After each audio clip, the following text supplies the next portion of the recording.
Ladies and gentlemen, welcome to today's flag-to-flag coverage of the NASCAR Craftsman Truck Series Toyota 200 from Gateway, the Worldwide Technology Raceway. It is the next round of the NASCAR Craftsman Truck Series season and our first of two live commentary streams on the Saturday afternoon and the first of three live commentary streams on this weekend's NASCAR events. We have the Cup Series and the Truck Series at Gateway with the Xfinity race later today at Portland at the airport on the road course there. So we've got a full slate of action here over the next just over 24 hours. Pleased to have everybody back once again this weekend. It was a great Memorial Day weekend last week of racing. We had live commentary 4 times for the Truck Series. And in fact, 2 streams on Monday for the Xfinity Series. The Cup race, obviously, at the Coke 600. My guy, Ryan Blaney, finally getting his first win of the season, and then of course the Indy 500 last Sunday as well. But that is in the rearview mirror. We are now on to Gateway this weekend. We'll go through the starting lineup here in a matter of moments, but first let's take a look at the point standings coming into this next round of the NASCAR Truck Series season. Appreciate everybody tuning in, though. For the meantime, be sure to like and subscribe for more daily NASCAR content. We have live commentary streams every race weekend for NASCAR, for the Truck, Xfinity, and Cup Series. The one off with the Indy 500 last week. We're back to the normal NASCAR live commentary scheduling. Corey Heim just took the points lead for the first time this season away from Zane Smith after last week's race. He has a 26-point cushion over Ty Majeski in second coming into this one. Heim does have a win at Martinsville this season, so he is already locked into the playoff field. We have just 5 races to go in the regular season for the Truck Series as well, so we'll be down to 4 after today, so it's getting down to crunch time. Majeski again second in points, 26 points back. He is 119 points above the cutoff line and sitting pretty comfortably above that. As mentioned, Zane Smith lost 2 positions in the last race of points. In fact, has fallen from first to third. He is 43 points back after having about a 30-point cushion just 5 races ago, but he has failed to finish inside the top 20 in 4 of the last 5 races, so he is really struggling right now at this juncture of the season. Grant Enfinger is also into the playoffs. Both him and Zane Smith, by the way, have at least 1 win. Zane Smith with 2 wins at COTA and Daytona. Enfinger with a win at Kansas. Ben Rhodes just locked his way into the playoffs with winning last weekend at Charlotte. Christian Eckes has 2 wins on the season this year, Atlanta and I believe at, no, not Texas. Carson Hocevar won at Texas. Hocevar's in the playoffs as well, but 2 wins for Eckes as he won at Atlanta. And then he ended up winning, I think, what was it, a couple weeks ago? North Wilkesboro? No. Larson won there. He has 2 wins on the year. I can't remember off the top of my head where he won those 2 races. You guys will probably let me know in the chat. I should know this stuff. I'm sorry. But 6 points for Eckes. So the drivers who are locked into the playoffs with a win, Corey Heim, Zane Smith, Grant Enfinger, Ben Rhodes, Christian Eckes, and Carson Hocevar, all in the top 8 points right now. So only 4 spots are open to get into the playoffs unless we have 4 different winners in the Truck Series field that aren't somebody that has won a race this season. Then we will have some drivers locking themselves in on points. Again, Majeski is plus 119. Matt Crafton's only plus 35 points. It is pretty comfortable. He's 7th in the regular season standings, but just needs to be consistent just to stay safe these next few weeks. Tanner Gray is only 7 points to the good. But he had a great run last week that actually put him above the cutoff line because he went in below it. And then Matt DiBenedetto in the playoffs right now, 10th in points. He's the last driver above the cutoff line. He is only 1 point to the good. Stuart Friesen fell backwards in the standings. He was in 9th in the regular season standings going into last week's race. Ended up getting in a wreck at Charlotte. Not a great finish, and he is now just 1 point below the cutoff line. Nick Sanchez, who was also just above the cutoff line going into last week's race, is now minus 11 after not getting any stage points and having a poor finish. Chase Purdy is 36 points back, and then Jake Garcia, who has ran 1 less race than the rest of the field around him in the standings, is minus 48 points. So that is the drivers right around the bubble on the playoffs. Winning you're in, obviously, but you want to have some strong points days if you don't have a win already this season. So with that being said, and going through the starting lineup, they're about to give the command to fire engines unless they have already done that. I don't see trucks on track yet, but we will be seeing them shortly. And the drop of the green flag just minutes away. We'll go through the starting lineup, though, while we are waiting for that. Qualifying took place at about 6:30 Eastern Standard Time last night, so that was the practice and qualifying, at least for the Truck Series. I believe Cup Series track action is today. Ty Majeski is on the pole trying to go for his first win of the season. ThorSport Racing finally got their first win with Ben Rhodes last week, so they're trying to go back-to-back. And for Ben Rhodes, he also starts on the front row, starting second place to the outside of his teammate in the 99 today. Christian Eckes and Carson Hocevar, each driver with at least one win of the year, will start in row 2, trying to vault themselves forward even more in the regular season standings, so that way they can get more playoff points here in the upcoming races as we close in on the finale for the regular season here in about another month. Stuart Friesen and Zane Smith will be in row 3 for this one. Friesen below the cutoff line by 11 points, by 1 point, and looking to try to get back into the top 10 today. Jake Garcia with a good starting spot on the inside of row 4 with Chase Purdy to his outside, both below the cutoff line and looking for some ground to make up. Starting up front should help them in this first stage. Nick Sanchez and Grant Enfinger also starting in the top 10 today. Enfinger with a poor run last week, DNF'd at Charlotte, but looking to bounce back with a top 10 run this week. And Nick Sanchez also below the cutoff line, one of 4 drivers to be below the cutoff line in today's race that qualified in the top 10 last night. Bailey Curry and Tyler Ankrum will be in row number 6. Curry driving the 41 for Neeks Motorsports on the inside of the row. Taylor Gray and Tanner Gray will be in row number 7. We mentioned Tanner Gray just on the inside of the cutoff line coming into this one. Matt DiBenedetto, 1 point to the good in that final slot in the regular season standings as of right now, the inside of row 8. Dean Thompson to his outside. Thompson had a top 5 finish at Charlotte last week.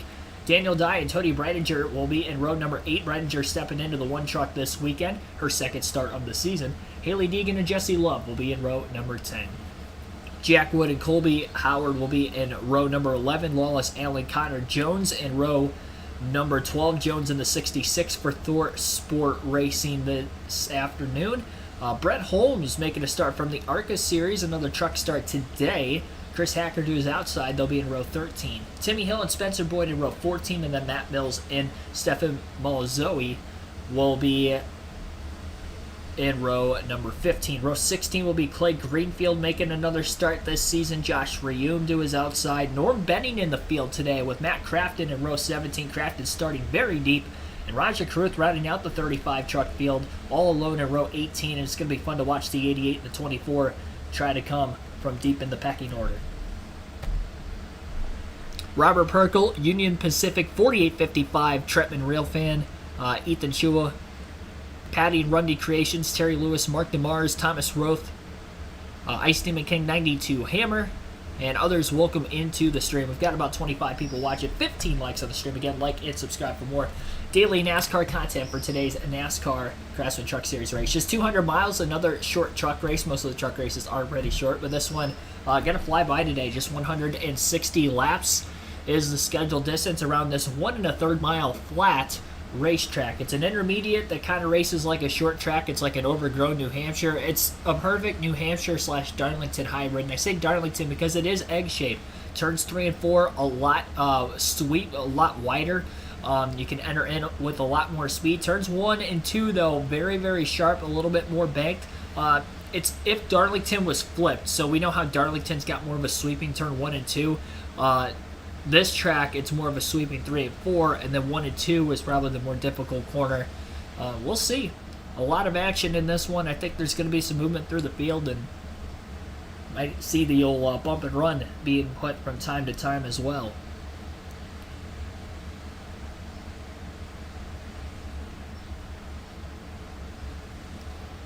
Sid from Brains, thanks for tuning in. But yeah, Ben Rhodes also trying to go for another, for 100 grand today. He did win the first race of the Triple Truck Challenge last week. So essentially, any Truck Series regular gets the win that is in the Truck Series points, then they do get a $50,000 bonus. If you win 2 of the 3 races, you get a 100 grand bonus and a $150,000 bonus if you win all 3. Obviously, with last week being the first of the 3 races for the Triple Truck Challenge, Ben Rhodes did win it. He is starting second this week. I think he's got a chance to maybe go 2 for 2. He got the $50,000 bonus on top of whatever winnings he would have won last week. And yeah, looking for that extra 100 grand today. Will Arnett, thanks for tuning in also. He's pulling for Zane Smith, Front Row Motorsports. And I'll put a poll in the chat real quick for who you think will win today's race. And we'll close it at the end of stage 2 like normal. Who will win today's Truck race at Gateway. We'll go with the front row drivers, Ty Majeski and Ben Rhodes. And I'm going to take Ben Rhodes to win today's race. I think he's going to get it done 2 weeks in a row. So that's going to be my prediction. We'll take Carson Hocevar while he's up there too. Hocevar going to be making his first ever Cup Series start tomorrow for Spire Motorsports on at number 7. Corey LaJoie will jump on the 9 for Hendrick Motorsports with the suspension to Chase Elliott. I think I spelled his name correctly. Yes, I did. Yep, just triple checking. And for pre-race updates, you guys will get to listen into the Fox booth. Just did a great job in qualifying, and I think that she's going to have a great race today as well. And you see in row 10 there, Jesse Love, the 18-year-old. He was already planning on making his Truck Series debut here, but he's actually slipped over to the 11 truck to fill in for Corey Heim. Take a look at Jesse Love and what he's done in his young career. Started racing at a very young age from Menlo Park, California. That's the Northern California area. A two-time ARCA West Series champion, certainly knows how to find his way to victory lane. And this year, he's full-time in the ARCA Menards Series, and he's already won 3 straight races, so certainly deserving of this opportunity in the Truck Series. So what do you think, Phil? Should we dial him up? I think we're going to let him test pit road speed. Maybe we'll try to do that after that. We don't want to bother him while he's checking his pit road speed. So many things that he has to go through for the first time, including these live competitive stops here today. A lot of voices in his head. New crew chief, Scott Cipodelli. And plus a lot to take in. Knew everything, right? Yeah, you've got to just you spend the first half of this race absorbing everything around you, making sure you don't make any mistakes. Learn with every lap you make on the racetrack. That's what's important. What he's doing right now is concentrate on his tack. His tack will have lights. And they'll say, okay, 4,000 RPM, second gear, whatever. Let's see if we can maybe... Let's wait a little bit till he gets down to into pit road. He just went by the start-finish line. But what an amazing job. You talked about what he's done this year in the ARCA Menards Series. 3 wins in a row. A couple of weeks he'll go for win number 4 in a row at Berlin, which is right in his wheelhouse. A great short track racer. But it's proven now that he could race on the mile and a half and the super speedways. I think he's off pit road now. Let's see if we can chat with him. Hey, Jesse Love, Phil Parsons, Michael Waltrip, and Jamie Little on the Fox booth. You got a copy? Yep, that's working. Well, buddy, this is, I know you were planning on running this race, but just a couple days ago, some big changes, and you jumped in that 11 truck. Tell us about your first experiences in a truck here at Big Gateway. Yeah, it's been great. Obviously, we're all wishing Corey the best, and hope he's feeling better already, and obviously just very delighted to get the nod to come run this 11 truck, and Cipodelli's got a great crew around him, and it's been great to meet all the guys and get to know them really well, so looking forward to a good run today. Maybe went for it a little bit too hard, got to pull back the reins for today, but just very blessed and fortunate to be here and looking forward to a strong run. All right, buddy, we appreciate you talking to us. Have a great run. Thank you. And we'll have 2 pit reporters covering all the action today, Miss Heather DeBoe and Regan Smith. Good afternoon, Regan. Well, good afternoon, Jamie. It has been a busy week for Carson Hocevar, and perhaps no driver has got more of an emotional tie to a racetrack, good and bad, than he does with this Gateway racetrack. Of course, 1 year ago, the last lap wreck that caused him to break his leg and have issues for the remainder of the season trying to heal that up. This year, though, he gets a call earlier this week that he will make his Cup debut at this racetrack. Add to the emotions, earlier today, he was scheduled to start 4th. Found out that they had a fuel pump issue. They had to repair him that truck. He will go to the back today, looking to improve on a career best 8th place finish at this track. Said we made a lot of significant changes to this truck to try and get better than we were last year. Heather DeBoe? Well, Regan, momentum is always a good thing to have on your side coming into a race like today, and Ben Rhodes has just that coming off of his victory at Charlotte last week. But there has been a change within the team. Crew Chief Jared Prince has been moved to the 88 of Matt Craftsman's team to crew chief for him, and then lead engineer Brian Ross has been moved up to the crew chief position here on the 99. And even though this is a new pairing, they already have a good working relationship. In fact, Ben has a few different nicknames for Brian already. He calls him B. Ross, B. Ryan, and his personal favorite, Brain. So we'll see if these two can put their smarts together to get their second consecutive victory in a row this afternoon. Jamie? I like it, Brain. They will be going green this time by, already working their way through turns 3 and 4. Again, short race today, 35 laps only in these first two stages. Final stage will be 90 laps, the pit window 70 to 80 laps, so no scheduled pit stop will have to be made, and they might even be able to make it on field without having to pit at all during the stage 1 break, so we may see some strategy there. But the final stage, they will have to pit at some point in time. They're working their way into the Geico restart zone. Majeski chooses the outside lane as the control truck and the pole sitter. Green flag in the air. Our first of 3 races on the NASCAR race weekend is underway. And our first of 2 today with the truck and Xfinity double. Xfinity Series of Portland again later this afternoon. 3 wide, just outside the top 10, right around Nick Sanchez. A little contact, it looked like, off turn 4. Somebody smoking the rear tires just a bit after contact from the 16 truck of Tyler Ankrum. I believe that was Bailey Curry that made his way in front. And we have a caution already as they round their way through turns 3 and 4. Opening lap caution getting into turn 3. I'm not sure what the caution is out for exactly. And it looks like the 32 truck has gone around. And a lot of damage to the 95 of Clay Greenfield, making his Truck Series return today. Hard impact, it looks like, for the right side of his race truck, and I don't think Greenfield will be able to continue. So Brett Holmes and Clay Greenfield have gotten together. Opening lap of the race, it looked like that was more towards the backstretch to exit of turn 2, but the caution waved in the middle of 3 and 4 for the leaders. Majeski will lead the opening lap of the race under the yellow. And hopefully that's not a sign of things to come in today's race, knowing that usually you see these early cautions like this, it can turn into wreckfest, so we'll hope for the best. Patrick Chatterley, Delbert Wilson, Billy Kramer, also welcome into the stream. Tough break you're not able to get to the track this weekend.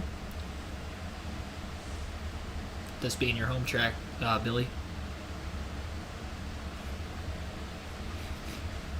So Clay Greenfield and Brett Holmes in an early accident, waiting to see a replay of exactly what may have transpired there. But definitely some contact between the two. And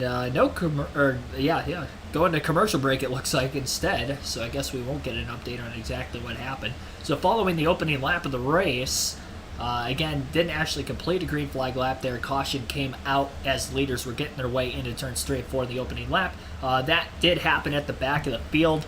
I do know for a fact Greenfield qualified outside the top 30, so very back of the pack is where this caution took place. And again, only 2 trucks collected. Greenfield will be done for the day. Holmes doesn't have a lot of damage on his truck. He should be able to continue and more than likely stay on the lead lap. Your top 10, though, right now, Ty Majeski in the race lead. Ben Rhodes is 2nd. Christian Eck is 3rd. Zane Smith 4th. Stuart Friesen 5th. Chase Purdy 6th. Grant Enfinger 7th. Jake Garcia 8th. Nick Sanchez 9th. And Tyler Ankrum rounds out the top 10.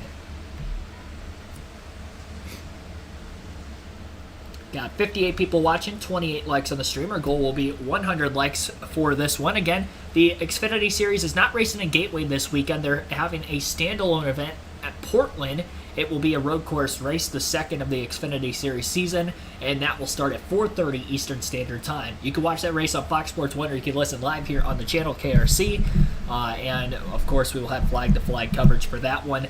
Our coverage for tomorrow's Cup Series race will begin at 3:30 p.m. Eastern Standard Time as well for Gateway, so that will be that.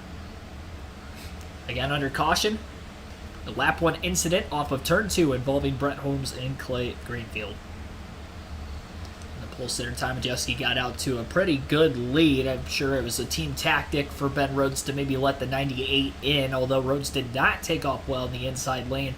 Had Eckes to his outside, but Rhodes was scored in 2nd when the caution flag waved, even though they were still side by side working their way into turn 3 at the time of the yellow.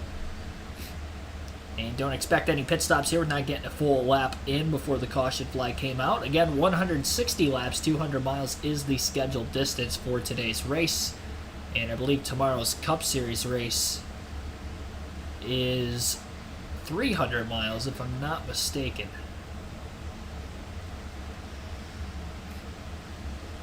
Which is one of the shorter Cup races of the season as well. Sellout crowd at Gateway for the 2nd straight year for the NASCAR Cup Series. Great to see. I was at the inaugural Cup race at Gateway last season. Had a good time. The experience was pretty good. The track was pretty good. And I thought the race was pretty good. So hopefully we see a lot of that tomorrow. But sellout crowd 2 days in a row, camping and everything.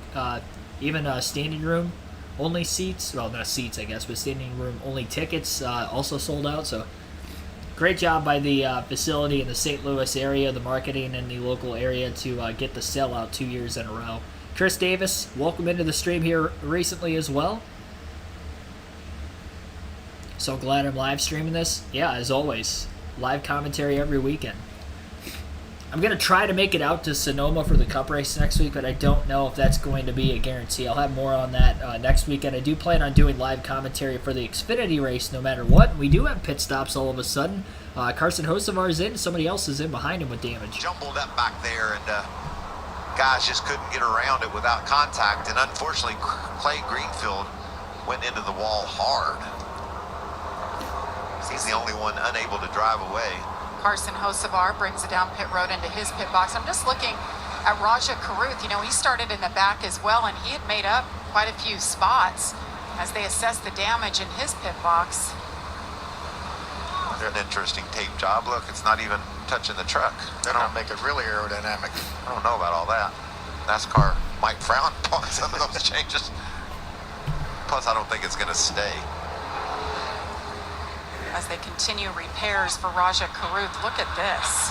And Jamie, that's only going to get hotter. 110 degrees right now. As that metal gets heat in it and the temperature goes up, the ambient goes up, it could get upwards of 130 degrees inside that truck. That's incredible. And Michael, you talked about how difficult this racetrack is, how fast you go down into turn number 1, slam on the brakes, use a lot of brakes, that creates more heat as well. You talk about them shifting, that creates more heat. So everything's working against them as far as heat goes. So still under caution, lap 5 as the cleanup continues on the backstretch along the inside wall where the crash had taken place, and the point of impact had taken place for Clay Greenfield and Brett Holmes. Greenfield again out of the race, so didn't even get a full lap in. Tough break for him. Raja Karuth in the 24 truck had some damage from that incident. There were a lot of checking up going on. I guess he ran into the back of him. Still haven't seen a replay of what exactly happened from that wreck, and I would have to assume as we've gone so far into the caution without seeing a replay that Fox probably missed it. So they didn't even cut to the wreck well after the fact. We were under caution trying to figure out why for like quarter of a lap under the yellow, and then they pan to Greenfield's truck sitting on the back straightaway, but quite a bit of damage on the right side of that 95 team's race truck. Interesting pit call, though, for Carson Hocevar. This is going to put him in the back of the pack. Remember, he started in the 4th place position, but now going to the tail. It does look like he's got some damage to the left side door of his race truck after maybe contact off the initial start. So Hocevar trying to go from the back to the front. Broke his leg in a last lap crash here at Gateway last season, so definitely looking to have a solid run. I'm sure this is a track where he would love to have a great run after how last year's race went for him. Does have a win already in the bank this season as well at Texas. Just moved into the top 10 in points and has a chance to move himself forward in the standings as well. Didn't really talk about it much in the pre-race, but yeah, Jesse Love in the 11 truck this weekend for Tricon Garage, which is why he was supposed to be in the 1 truck this weekend. They have Tony Breidinger filling in for Love in the 1, and Love is in the 11 at Tricon Garage because Corey Heim, I guess, has an illness this week. It was announced late yesterday that he was not at the track for this weekend, and that Jesse Love would be filling in his role as well, as you heard in the pre-race there leading up to the drop of the green flag. So again, Jesse Love in the 11 truck this weekend, not Corey Heim. Heim does have a win. He's locked into the playoffs. I'm sure he'll get a medical/playoff waiver, so he should be good to go. Tough break, though, because he is leading the regular season standings this week and pretty comfortably, 26 points ahead of Majeski coming into the day. This is a great opportunity, though, for Ty Majeski to try to pounce and potentially get back into the points lead for the regular season standings. Just 4 races to go in the Truck Series before the playoffs. Majeski obviously leading a lot of laps under caution right now after qualifying on the pole, and he has a great chance to try to maximize the amount of points he can get to come out again with that lead. And Zane Smith as well, who's 46 out of first and third. He's about 20 points behind Majeski. Needs a solid run. Only 1 top 10 finish in the last 5 races for Zane, and he's in 4th here in the early going after a good qualifying effort yesterday evening. So we should be back to green flag here soon. I'm thinking 13 cautions. I don't think we have enough laps to get 13 yellows in the truck series. It's only 160 laps. But don't like to see an opening lap caution. And hopefully these guys can keep their heads on a swivel and we can go without any more incidents here, at least for this first stage. Green flag is back in the air. Lap 8 officially at the start-finish line. And once again, Majeski on the outside lane gets a great push from Christian Eckes behind him. Eckes to the outside of the 99 of Ben Rhodes, although Rhodes peek into the inside after driving in hard on the entry. Majeski will hold clear off turn 2, get the drive off he needs. And Eckes also with a pretty good drive off, still staying door-to-door for second place. Down the track to try to break any sort of effect of a side draft is Ben Rhodes before diving it even deeper into the corner, trying to stay to that left rear corner panel of Eckes, but Eckes is able to clear down to the 19 truck, will move into second. Opening lap under green at least is in the books, and Majeski still leads it. Eckes got off turn 4 very well, and a gaggle of trucks in the back half of the field running 2 and 3 wide as they enter turn 1. Right around Jesse Love in that 11 truck. One truck way up out of the groove and almost into the wall. It was the 51 of Jack Wood outside the top 20. Battle for the lead down into turn 3. Majeski on the outside, trying to hang in there before he loses more positions. The 19 truck of Christian Eckes is already underneath him, door-to-door for the race lead off turn 4, trying to pinch the 19 down. 3 wide for the lead now off turn 4. Ben Rhodes to the inside. Rhodes is going to take over second away from Eckes. Ty Majeski has the race lead still. It was a great job by pinching the 19 off, and also a great job by Eckes not to get into the gas too much to prevent from making contact. But that loss of track position there allowed for Ben Rhodes to get right back in line. Zane Smith is now hounding the back of the 19 truck for third. And Stuart Friesen up to fourth after a good restart with Enfinger behind him battling for that fifth slot on the racetrack. Now, Majeski's going to be about 2 to 3 car lengths clear of his teammate Ben Rhodes off the exit of turn 4 this time. Carson Hocevar from the back of the field trying to make his way forward after that pit stop. And he has already gotten his way up to 22nd place at the start-finish line that last time by. More 3-wide action going on into turns 1 and 2 as they cannot get separated in the back half of the field right now. An absolute hornet's nest. Right behind Taylor Gray from about the 14th position on back, where Bailey Curry, Daniel Dye, Jesse Love, and Haley Deegan are currently running. 11 laps in the books already, 25 still to go in stage 1, an 8/10 of a second lead for Ty Majeski over his teammate Ben Rhodes, and Eckes is still remaining in third place. He's 1.1 seconds back. Zane Smith is 1.3 seconds back in fourth, and Stuart Friesen is fifth, 1.6 seconds off the race lead, as we're about 4 laps in following the restart. Currently on lap 12 of 35 in stage 1 and of 160 in total in today's race. Endangered Sense, YTYB, thanks for tuning in.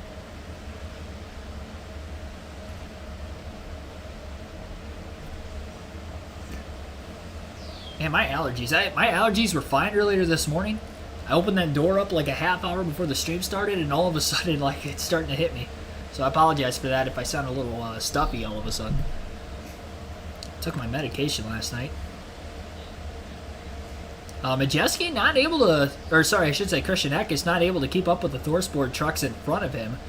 Zane Smith is still right there on the 19. I almost wonder if maybe in the dirty air Eckes not quite as good. He was so close to getting after the race lead, maybe caught the 2 ThorSport trucks napping there off the start, but just didn't accelerate well off turn 4 on that second lap following the restart. Majeski was able to pull clear. Rhodes was able to sweep by him on the front stretch into turn 1, and now Eckes trying to hold on, although he did get a good run off turn 2. Quickly pulls away from Zane Smith. A little bit lower line on entry into turns 3 and 4, and that's going to cause him to push tight up the racetrack off the exit of 4. Rhodes wins the race back to the gas. And Zane Smith trying to close back in on the 2 trucks in front of him. A 1.7 second lead down for Ty Majeski over Rhodes. As Majeski is running a pretty consistent pace at the front of the field. He was about 3/10 quicker than Rhodes that last lap. Clean air nowhere. Is there a truck in the vicinity of race leader Ty Majeski, who's still winless this season? Again, Ben Rhodes, who won last week at Charlotte, finally got the first win for ThorSport Racing. And, of course, Justin Allgaier got the first win for JRM last weekend in the Xfinity Series as well, so who knows, maybe with all these streaks being broken. Blaney getting his first win of the year last year. A lot of winless streaks broken for either organizations, big organizations at that, the truck or Xfinity level, and then obviously Blaney with the 59 race winless streak ending as well.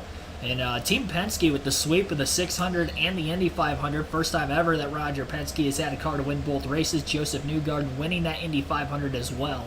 We'll go through the full field running order as they're on a full straight commercial break. Lap 16 of 160 this afternoon for the Toyota 200 at Gateway Motorsports Park. Ty Majeski has a 2.2 second lead over his teammate Ben Rhodes. Christian Eckes is in third, Zane Smith fourth, and Stuart Friesen rounds out the top five. Grant Enfinger's in sixth, Chase Purdy seventh, Nick Sanchez eighth, Tyler Ankrum ninth, and Tanner Gray is 10th. Jake Garcia up to 11th, Dean Thompson 12th, Taylor Gray in 13th, Bailey Curry 14th, Matt DiBenedetto 15th. 16th is Matt Crafton, Daniel Dye 17th, Haley Deegan 18th, Jesse Love 19th, and Colby Howard is 20th. Tony Breidinger at 21st, Cotter Jones 22nd, Jack Wood 23rd, Carson Hocevar 24th, and Raja Karuth with damages 25th. Brett Holmes after that spin on lap 1 up to 26th, Lawless Allen 27th, Chris Hacker 28th, Matt Mills 29th, and Timmy Hill is 30th. Spencer Boyd is 31st, 32nd is Joshua Hume, 33rd is Stefan Malazzoe. Norm Benning is 34th, Clay Greenfield 35th, rounding out the field. Again, Greenfield out of the race. Benning scored 2 laps down, it looks like, here in this first stage already as well. I don't know if he made an unscheduled stop or maybe pulled off the racetrack. More on him here by the stage end. We'll know for sure if he actually pulled off track or not. We'll take our first ad break of the race. Again, you're listening live on KRC. Like and subscribe for more daily NASCAR content in our first of 2 live commentary streams on this Saturday afternoon.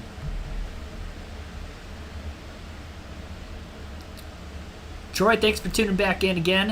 And I think you're the only one that is new into the chat here over the early going of this race, so appreciate it, everybody. This track is like Darlington without high bend. Yeah, it's a flat Darlington, essentially. It kind of drives like Gateway because of how flat it is. Or, obviously drives like Gateway, it is Gateway. It drives like New Hampshire because of how flat it is. But it is shaped more like Darlington as far as egg-shaped. It's if Darlington 3 and 4 was 1 and 2. It's basically Darlington if the start-finish line at Darlington was on the back stretch instead of the front stretch, as far as shaping goes. They are back, it looks like, from the commercial. You'll get to listen into the booth. In the FS1 booth for the truck race this weekend is Jamie Little, Michael Waltrip, and Phil Parsons. He has the most experience, and he's won a couple super late model races here, so obviously very, very comfortable this racetrack. And man, is he showing it. You know, it's funny you say that about laps led because he's finished second twice. He's got as many top 5 finishes as anybody in the whole series, and he's just there every week. Seems like maybe just missing that one spot at the end of some of these races. And at the top of the show, remember, he's second points behind Corey Heim, just 26 behind. If he can hold on here and win this stage, obviously he's going to gain 10 points right then and there and pull it within 16 of Corey Heim. Been a model of consistency. Ty Majeski takes care of his equipment, but still needs to get that one more spot, which is what he's doing so far today, having a good run with 14 laps to go in stage 1. Hearing Dean Thompson, coming off his best finish of the year, is on pit road. There comes the 5 truck down. There has to be something wrong under the hood, or was running 12th at the time. Not a lot of activity there. They're going to go indeed under the hood on that 5 truck as Tanner Gray sizes up Tyler Ankrum. Heather.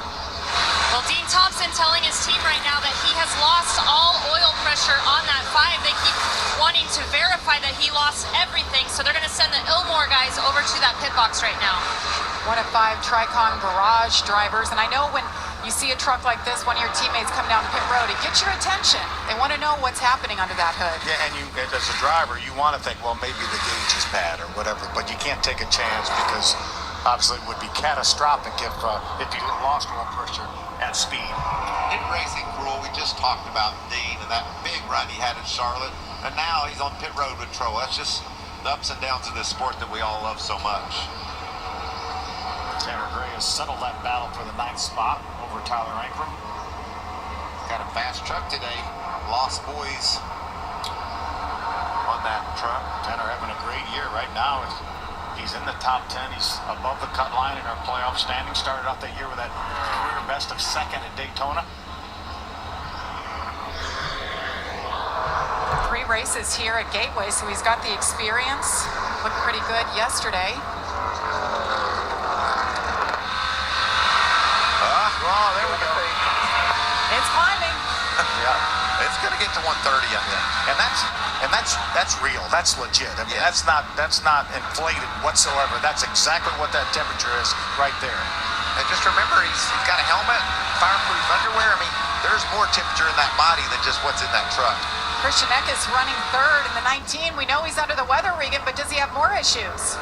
Well, Jamie, he does. It's very early on in a 160-lap race, but the report from Christian Eckes to the team, his brakes are going away quick on that truck, does not like the stopping power, starting to lose the ability to get that truck to slow down. That's not going to get any better on lap 25 here. And Regan, you know how important those brakes are. We talk about how sharp turn number 1 is, even downshift getting in there. This is a hard braking zone, maybe one of the hardest in all of NASCAR when you dive down into turn 1 with that type of speed. Yeah, Ty Majeski told me, Michael, that he uses as much brake getting down in turn 1 here as any racetrack that he goes to, road courses and Martinsville included. And A-OK down at the other end of the racetrack, you just barely touch the brakes, possibly get down into turn number 3. But if those brakes go away, it's going to be a struggle for him down in 1 and 2. It's aggravating too, because you don't know how hard to push it. You don't know when those brakes are going to get worse and worse. So let's just take a look at the RPM and the speed that he takes down into turn 1. Really slow front here. Trouble on the bottom there. Upwards of 160 miles an hour, 163. Look, all the way down to under 100 miles an hour. That's why they're shifting down there, right? Christian Eckes finished 2nd here last year, so he's certainly one that we've kept our eye on. Running 3rd right now. We'll keep an eye on those problems. Ty Majeski has opened up almost a 4-second lead now over the second running Ben Rhodes. Just consistently running the fastest laps on the track. Sounds like Dean Thompson is finished for the day. Just saw them pushing the truck back to the garage. And we have another issue here for the 34, Stephen Malazzi. Everything is dead. All the gauges are dead. I have nothing right now. Calm down. I need you to cycle the power. We're going to try to walk him through cycling it, but if the battery's dead, I mean, there's no cycling it. NASCAR will have to go out and retrieve Stephen. Yeah, these engines are fuel injected, so sometimes you have to recycle the system when that happens. But again, if the battery's dead, the battery's dead. There's no recycling going to help that. So caution comes out for that for the 2nd time today. 29 of 160 laps so far today. Tom Majeski says, I didn't necessarily need that. You talked about that 4-second lead. He's getting ready to cruise into a stage win, playoff point. Now he's going to have to regroup. And we could. You think we see some? I think we do. Split strategies, would you say? Yeah, I mean, the guys that desperately needed the stage points will probably stay out. But there's some drivers that really don't care that much about stage points, and they're going to come in now, have that track position when we restart the 2nd stage. Quick stage here, just 35 laps for stage 1, 35 laps for stage 2. Guys, been really impressed with Chase Purdy. He's had a really good year. He's had 5 top 10s already this year, having a solid season. Right now, running 7th in front of some really, really good trucks. Chase is doing a great job. Yeah, we were talking about that yesterday, Phil, that it's just steady and consistent. And when you build that base, then you can start bumping up there to the top 5 and running for victories. And Chase is such a great spirit, a fun guy to be around. And it's cool to see. You know, a lot of pressure comes when you drive for this organization with all the wins and the successes they've had, and to be able to stand up to that and perform at this level, I think I like what I'm seeing here. Drives for Kyle Busch Motorsports, of course. Kyle very involved with his drivers. He actually called them before practice yesterday to chat with them. Tomorrow on FS1 for the 2nd time ever, the NASCAR Cup Series heads to St. Louis, where Joey Logano looks to defend last year's win against a hungry pack in the Heartland. Coverage begins at 2 Eastern with green flags flying at 3:30, and we just mentioned Kyle Busch. He's on the pole for tomorrow. Man, I think he put down a perfect lap. You can just tell while he's waiting for everybody to finish up. Smiling. He said, you know, that's when you say, if you get some of that, you can have it. Go ahead. You deserve it. I did my job. He said, they asked him how it stuck. He said, I made it stick. No, wait a minute. The team did. We all did. But that's just a great feeling when you perform at that level. Well, he said they had to work so hard at that end of the racetrack, and it really made it work. Look at that little one Ryan Blaney had. She's got to be happy seeing her driver win on Monday, and Penske looks really strong for tomorrow.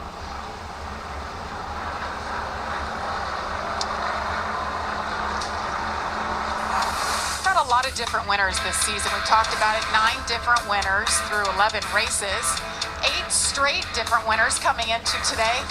And there's a lot of faces that are very capable of finding their way to victory lane who are still waiting for a win this year. There they are. Yeah, right now, obviously, we don't even have Chase Purdy on that list. Chase right now riding in the 7th spot, really doing a nice job. But obviously, we know Ty Majeski's going to win any race now for sure. You saw Stuart Friesen there. He's running in the 5th spot. He's actually below the cut line right now by just 1 point. He's in 11th. And I mentioned the playoff picture because it is the Truck Series. We only have 4 races remaining after today before that cutoff and the playoffs begin. Isn't that crazy? Yeah, it's months till the Cup Series is ready to go playoff racing, but it won't be that long for the truckers. That's why when you start the season, you better be set on go and get it done early. Guarantee yourself a spot in the playoffs, because we're going to hand out a NASCAR championship come November in Phoenix. You know, I think this stage may end under caution. Obviously, if they're going to open pit road and give these guys an opportunity to come down pit road, or will they keep pit road closed till the stage ends, and that will take away the strategy option. I think they open it up here and we go back with 1 to go. Yeah, I don't see any reason not to open it here. And they could do it. They could do a quickie yellow as well. Say everybody can come to pit road, lead lap trucks as well as lap down trucks. It is going to be open here. They've had a history of just throwing the green flag and getting the stage finished under green. I think we're going to see that. Let's see, we've got 33 here. Maybe not. Bunch of them coming. I think Road is open. Looks like Ty Majeski will lead him. Who's going to stay out and grab the stage? Looks like Grant Enfinger, the first to stay out. It will be a quickie yellow here. Heather, they're making their way down pit road to you. Benedetto stays Yes, out. they are. And Ben Rhodes and his crew chief Brian Ross really debating on whether or not to come, but they said if the 98 comes, we have to follow them in order to stay in the top 3. So he said right now they just need to work on the same spot that they were tied in yesterday, so they're going to do a track bar adjustment and 4 tires on the 99. Also in will be the 52 of Stuart Friesen. He's just complaining he's a little skatey in 3 and 4, and it's hard to pass right now, so they'll make an adjustment there to tighten him up. Regan Smith? Well, the 19 of Christian Eckes, we reported on the brake issues that he's having. He's also too loose into the corners right now.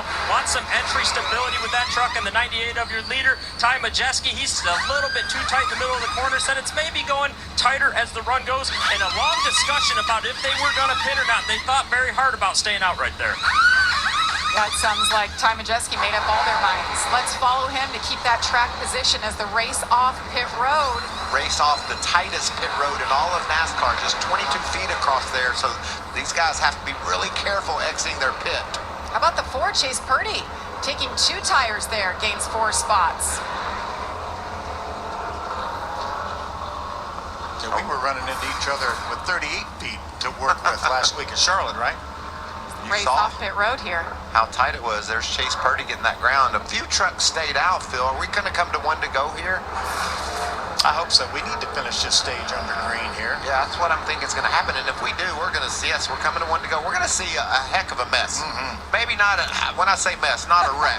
We're going to see 3, 4 wide, because those trucks, although tire fall off isn't that great here, so it might not be as bad as you think.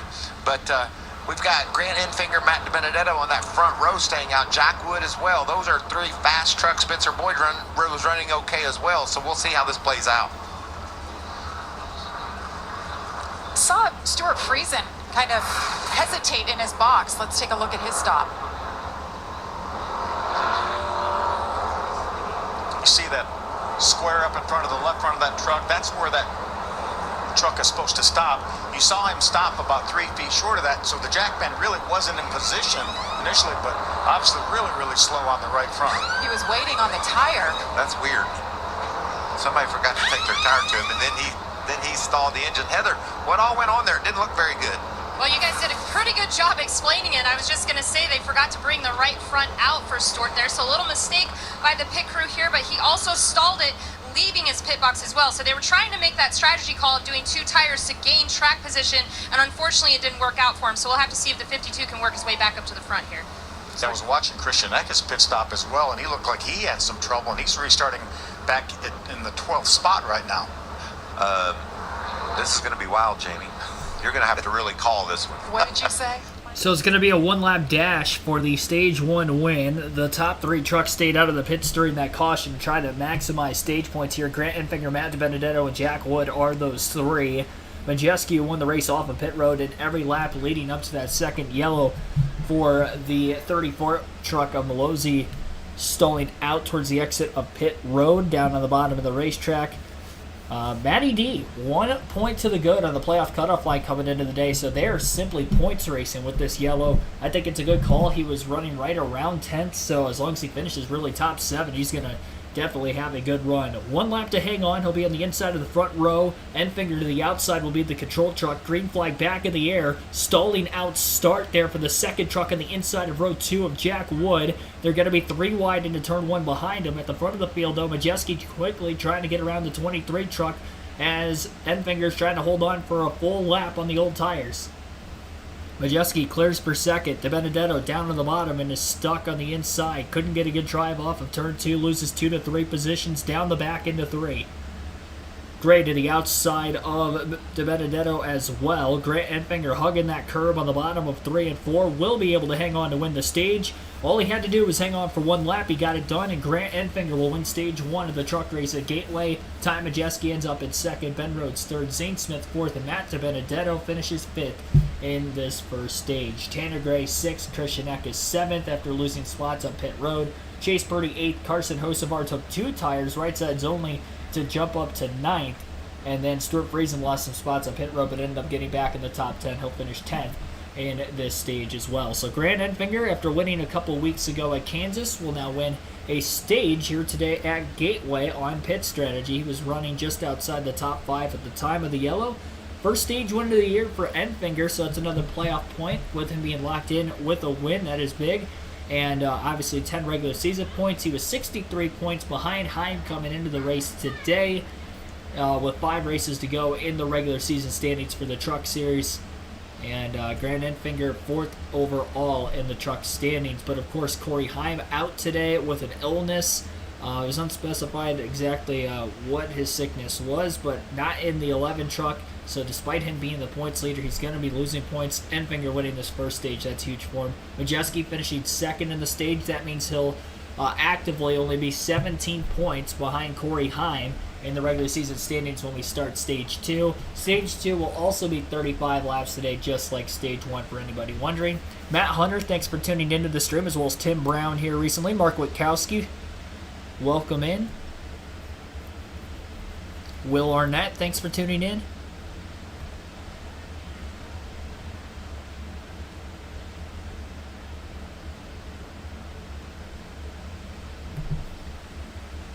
Four more yellows, that's your prediction? Or we're guaranteed at least 1 more with the stage end at the end of Stage 2. But 3 cautions today, considering that we had the stage end coming there after a 1-lap green-white checker for the stage itself. We'll take a quick break here, and then we'll get back to the action for Stage 2. Should be seeing DiBenedetto.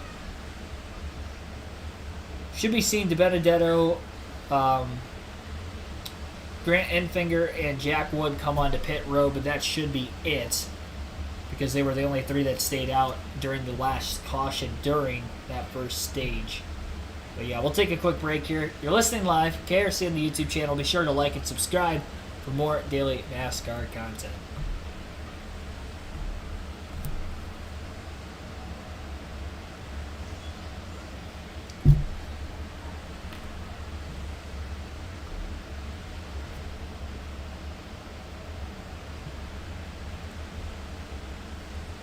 Kyle Busch, the best to ever fart in the fire suit. Says Marvin Davis in the chat. Thanks for tuning in also. I didn't shout you out, I don't believe. Yeah, Ty Majeski has been improving ever since he went to Thor Sport Racing. He's definitely been improving. Made it to the championship 4 last year. He won 3 in a row, didn't he? Didn't he sweep the round of 8? Or maybe it was just back-to-back. Towards the end of the round of 8 leading into Phoenix. But if he wins today, then that means there will only be 3 spots open for the Truck Series field to try to make it based off of wins. That was huge, though, for Matt DiBenedetto. Again, coming into the day, he was only 1 point ahead of Stuart Friesen. Friesen tried to take 2 tires to try to gain track position with a strategy called there as well. And there are those 3 trucks now on pit road. Your way, Heather. And Matt DiBenedetto coming in from the 5th position. I just checked with his crew chief, Chad Kendrick, and he said, we're not bad, especially in clean air. Otherwise, we're just a little tight. But he really wants to get Matt track position here. And then for the 23 of Grant Enfinger, that's his first stage win in quite a while. But right now, he's having an issue with the left front splitter hitting the ground coming out of 4. So they're going to work on the truck to get that front lifted up just a little bit. Rian?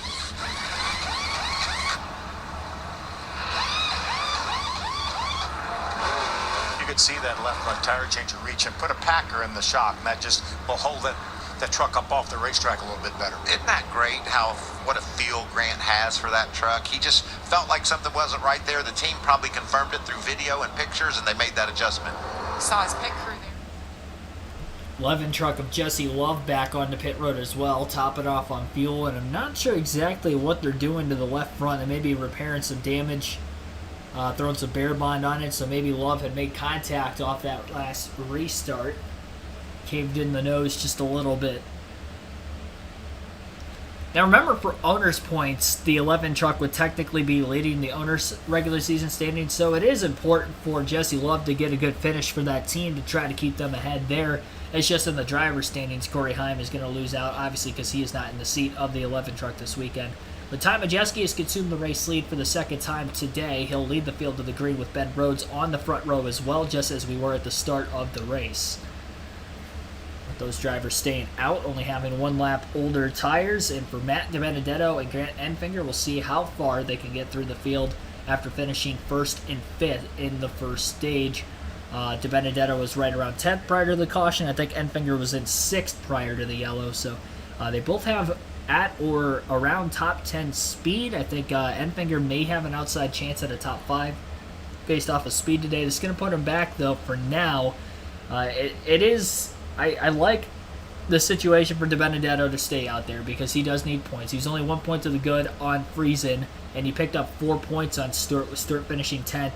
Matty D finished 5th. So now he has a 5-point cushion over Friesen. The problem is Friesen is going to restart 8th with those couple of trucks ahead of him pinning, and Matty D is going to be well outside the top 10, so there's a good chance for Friesen to try to make those points back up again. It's kind of a win-lose situation now. Friesen did take right sides only. If he didn't do that, he wouldn't have gotten into the top 10. He'd actually be a little bit deeper in the field now, so those older left side tires on the 52 truck, maybe he won't hang on to the top 10, and if you're Matt DiBenedetto and that 25 team racing Friesen in points, I think you definitely have to hope for that. Derek Crypto, welcome into the stream as well. You can vote in the chat for who you think will win today's Truck Series race at Gateway. 45 votes have been casted so far. Pretty tight poll through those first 45 votes that you guys think so far, other than hosts of our Rhodes or Majeski will win today's race. I gotta say, though, Ty Majeski looks like he's got the fastest truck in the field in the early going, so surprised he only has 18% of the votes so far. 24% say Ben Rhodes and 22% say Carson Hocevar. So all those trucks in the top 10 there receiving stage points in stage 1, and we will see how they will do in the second stage coming out shortly. Should get a restart here in a couple of laps. They are on a full screen commercial break for right now. But we'll have a little bit less than 30 to go in stage 2 when we go green. Deegan Brightinger are 19th and 20th. Somebody asked in the chat.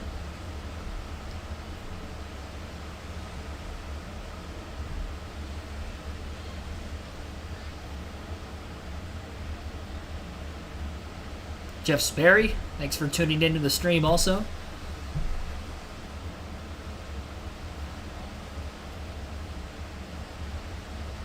Once again, the Xfinity Series will be at Portland this afternoon. Our live commentary coverage will begin at 4:30 Eastern Standard Time, so about 2 hours from now. will be the start of that race. We are 40 laps into this truck race today, 120 still to go at Gateway. Hopefully there's a little bit of a gap time in between races for myself, because I do have to set that stream up. It's not quite ready to go yet, so I'm going to need like 15 minutes at least to try to get that up and running before, but as long as we don't get too many more yellows in this one, I think we'll be okay.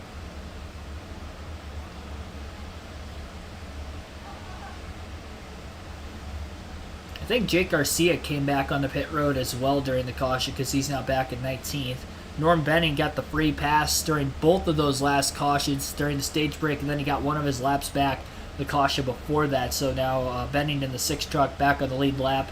3 trucks out of the race. Dean Thompson pulled into the garage middle of that green flag run in stage 1. So some sort of an issue there that they had to go under the hood. Couldn't diagnose it. Tough break for Thompson after getting a top 5 finish a week ago at Charlotte. Clay Greenfield wrecked on the first lap. Didn't even complete a lap today. He's out.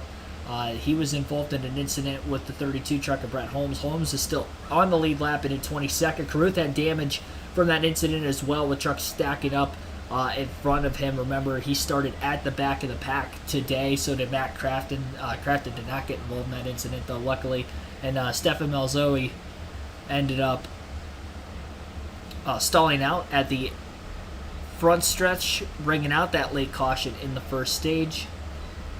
So he is also out of the race. So 3 trucks out, 32 on the lead lap of the 32 that remain. They will be going green this time, and Majeski and Rhodes will lead the field to the green on the front row. Majeski on the outside once again. Row 2 will be Christian Eckes, Zane Smith. And then row 3 will be Chase Purdy, Tanner Gray. Green flag back in the air.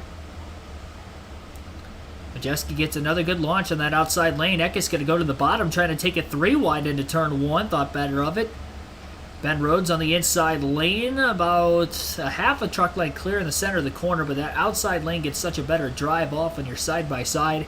Majeski worked out beautifully off the exit of the corner to be able to clear, and Ben Rhodes, after overdriving the entrance to the corner, trying to keep up with his teammate on the outside of him, ended up losing a spot to Zane Smith and Christian Eckes. Smith trying to work the outside lane through turns 3 and 4. He gets the drive off the exit of the corner to make sure he clears the 19 of Eckes underneath him. Matt Crafton getting blocked down the front stretch by Chase Purdy. Going into the first turn, Crafton all over the back. Bump and run. Zane Smith moves the 98 up the hill. 3 wide, nearly for the lead off the exit of turn 2. Eckes thought about it. Didn't have enough room to sneak underneath him. And it's a drag race down the backstretch between Zane Smith and Ty Majeski. Eckes going to bump draft Smith on the backstretch. Gets his rear wheels lifted up off the ground.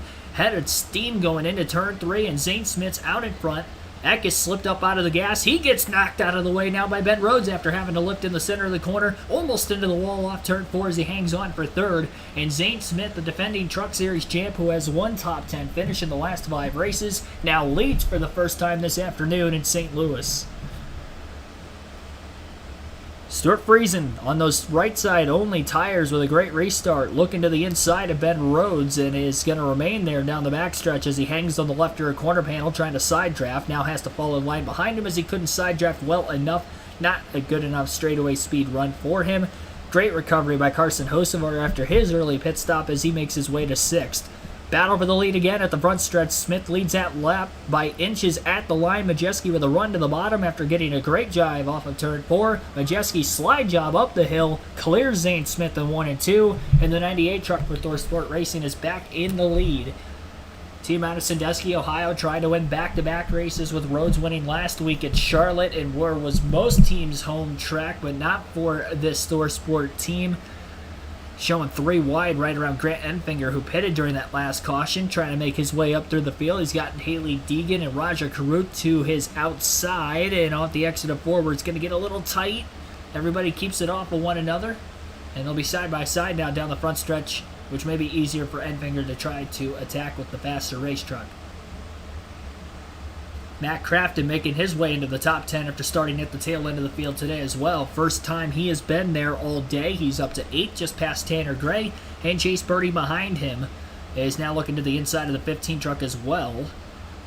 Purdy gets crowded quite a bit in the center of the corner, trying to get underneath there. A little bit of a loose wheel off the exit of turn 4 for Gray, and that allows for Purdy to stay underneath. Otherwise, it looked like Tanner was going to be able to hold on, so Tanner Gray struggling with the drive off of his race truck. But Chase Purdy not getting enough room, and he may have to move him, and he does. Yeah, I was going to say he had to do it. Tanner Gray wasn't giving him a lot of room to even try to make the corner, and he wasn't fast enough to stay in there. Although now Purdy's going to be on the inside of potentially 3 wide because Taylor Gray, Tanner's brother, gets to the middle lane, splits the 15. He's on the outside of the 4, and now Purdy's boxed into the bottom again. Tanner Gray now to the inside, and he gets into the left rear of Chase Purdy. They're 3 wide on the front stretch as they battle for 10th. 9th place, actually. They're still 3 wide into turn 1. Chase Purdy getting knocked around by the Gray brothers. Has to let both of them go, and now Bailey Curry in the 41 to the inside of the 4. Tough break for Chase Purdy because I think he's got a faster truck. He's running 6th or 7th for most of this first stage. Fell back on that last restart. Looked faster than Tanner Gray. Gray wasn't letting him go. Crossed him back over, got into him again, and now he lost the spot to both the Grays. As Tanner and Taylor continue to stay side by side after they clear Chase Purdy, and that may allow Chase to pull back in again. They're battling so much, they're almost 3 seconds behind Craftsman in 8th now. And we're only about 6 or 7 laps following the restart. Tanner slides up the hill, didn't stay on the curbing through 1 and 2, almost got into his brother, had to get out of the gas to keep it off of him, and Purdy will take over the next position on the bottom. He'll clear him well before they get into turn 3 for 10th, and Bailey Curry up to 11th, also getting by Tanner. Mad about you? No. Trying to calm him down. He needs to be mad at himself is what he needs to be mad at. Exactly. Like, I don't get it. Obviously, that was Chase Purdy's radio communications. You could tell him and his crew chief very frustrated with the way the 15 of Tanner Gray was racing him. And I would say deservedly so. I can understand that frustration from Chase Purdy. Having a faster truck, and now Craftsman's checked out from where that 4 truck was running. Now Majeski only has about a 3 to 4 tenths of a second lead over Zane Smith. Smith wasn't quite able to keep up with Eckes and Rhodes in that first stage. Maybe some good adjustments made during the first stop of the day on that Front Row Motorsports Ford to try to keep up with the other Ford Thor Sport racing in front of him. He is a little bit slower those last 2 laps than Majeski, who does have a clean air advantage being in the lead, but Majeski not driving off away like he did in stage 1 where he had a nearly 4-second lead, as we're about a little over 10 laps into this green flag run and still sitting not that far in front of him. We have seen a little bit of fall off, but not a whole lot of Gateway. You kind of heard during the Fox booth when I was letting it play towards the end of stage 1 there that there isn't a lot of fall off. Your race leader Ty Majeski, after about 10 or 11 laps during this green flag run, is about 4 tenths slower than his fastest lap of the race with the clean air. Now, Zane Smith, who is in dirty air in second right behind Majeski, that last lap actually was only about 0.03 of a second slower than his fastest of the day. So I will say that Zane Smith not really falling off much here after about a dozen laps. Now he was about a tenth slower that last lap than Majeski and then his fastest time. But yeah, for the most part, it really isn't any tire fall off. And I do like 2-tire strategy call because Carson Hocevar, Stuart Friesen, during their pit stop, they actually took right sides only. They're still in 5th and 6th place. So a lot of track position to be had here in this one. It's very difficult to make your way through the field. Very difficult flat racetrack to pass on.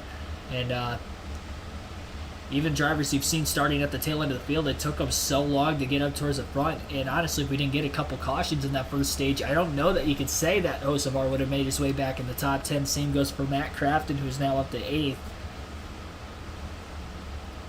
But it worked out well for him in the early going. And we'll see if Matty D and Grant Enfinger can make their way up. Enfinger up to 15th place. And DiBenedetto up to 19th after the restart.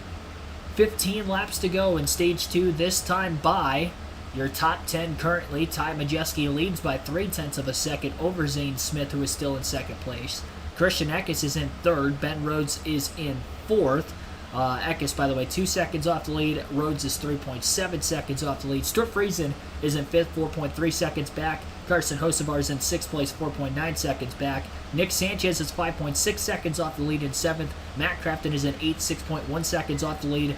Taylor Gray is 8 seconds off the lead in 9th, and Chase Purdy is 10th, 8.4 seconds back. We are under caution for the 4th time today as a crash has transpired off of turn 4, as it looks like the 51 truck of Jack Wood is involved, and fairly heavy damage on the back bumper towards the right rear corner panel of that 51 truck. So Jack Wood for KBM has gone around racing part-time in that 51 truck this season. We saw William Byron in that truck a couple weeks ago at North Wilkesboro. Kyle Busch has obviously driven it a handful of times this year.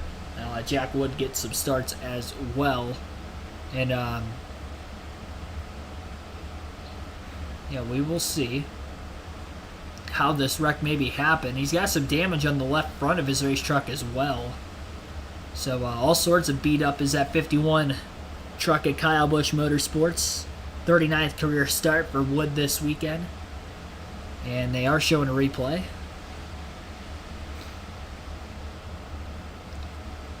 So Norm Benning was down on the bottom of the racetrack, was very slow lap down. One truck tried to get out of the way of Benning. It was the 02 of Chris Hacker. And Hacker just turned him. That was all on Hacker there. You have to lift in that situation, fall in line behind the 51. Instead, he tried to squeeze the middle when there was no room to go 3 wide, and he turned him. Flat out hooked him. And stayed on that lefter all the way through the exit at turn 4, too. That is easily all on Chris Hacker. It's in a day and age where in racing, a lot of these younger drivers don't seem to want to lift and give up any sort of track position, but in that situation, you have to lift and just fall in line behind Wood, and that would have been avoided, and instead he ended up taking out kind of an innocent bystander in it all. If you get used as a pick down to the bottom of the racetrack, you just got to give it up. Battle lost. And Wood coming from the back of the field, too, on the restart. He also pitted same lap as Enfinger and DiBenedetto, so you'd have to imagine that he had a faster truck as well. So you might as well let him go in that situation. You're not racing for stage points. You're well outside the top 10. So even though we only have 13 laps to go in the stage, you're not going to get points anyway. It was just not a good move for Chris Hacker, young driver of the 02 truck. Young Motorsports, I believe.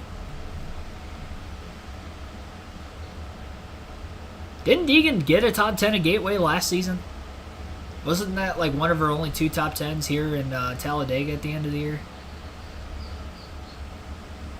Maybe it wasn't here. Mid-Ohio, I think she had a top 10. Maybe she had 3 of them last season. You know what? I think the year before she got a top 10 at Gateway. Not last season. It was the year before. Yeah, last year was Mid-Ohio and Talladega, I believe. Because I remember it was at both races where she actually did run well. But it wasn't this one. Leaders are on pit road here before the end of the stage. A good opportunity for the 42 of Carson Hocevar to pit. He took 2 tires on the first stop, right sides only, because of that concern with the left side jack post. Look for them to potentially try and do the left side tires here, as they felt like at some point today they were going to have to do that. As for the truck right now, it's pretty good, just a little bit too free for him from what he would, a little bit too tight in the middle for him for what he would like. And then the 38 is Zane Smith fighting for rear lateral grip with that truck right now in the 38. Adjustments. It's hot and slick out there. We're over 90 degrees here, just outside of St. Louis. Grant Enfinger makes his way out of his pit box. I think that jack issue for Carson Hocevar is going to cost him a little bit of time, but I think if he took his time and slid that jack all the way underneath the frame rail, he's going to be okay.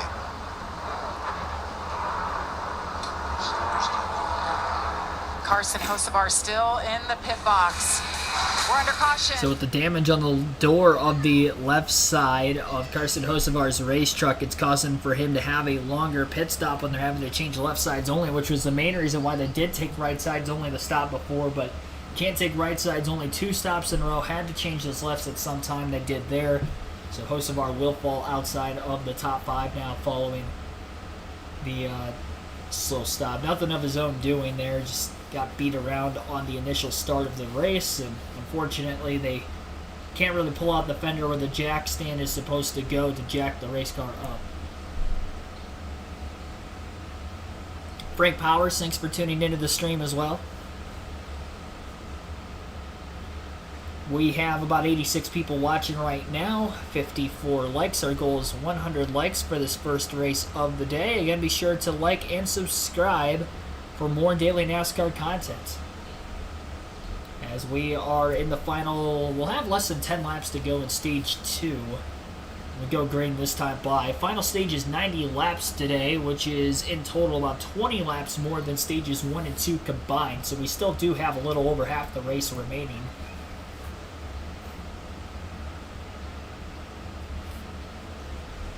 We'll wait to take a break here until the end of stage 2. So we'll stay right here with our coverage.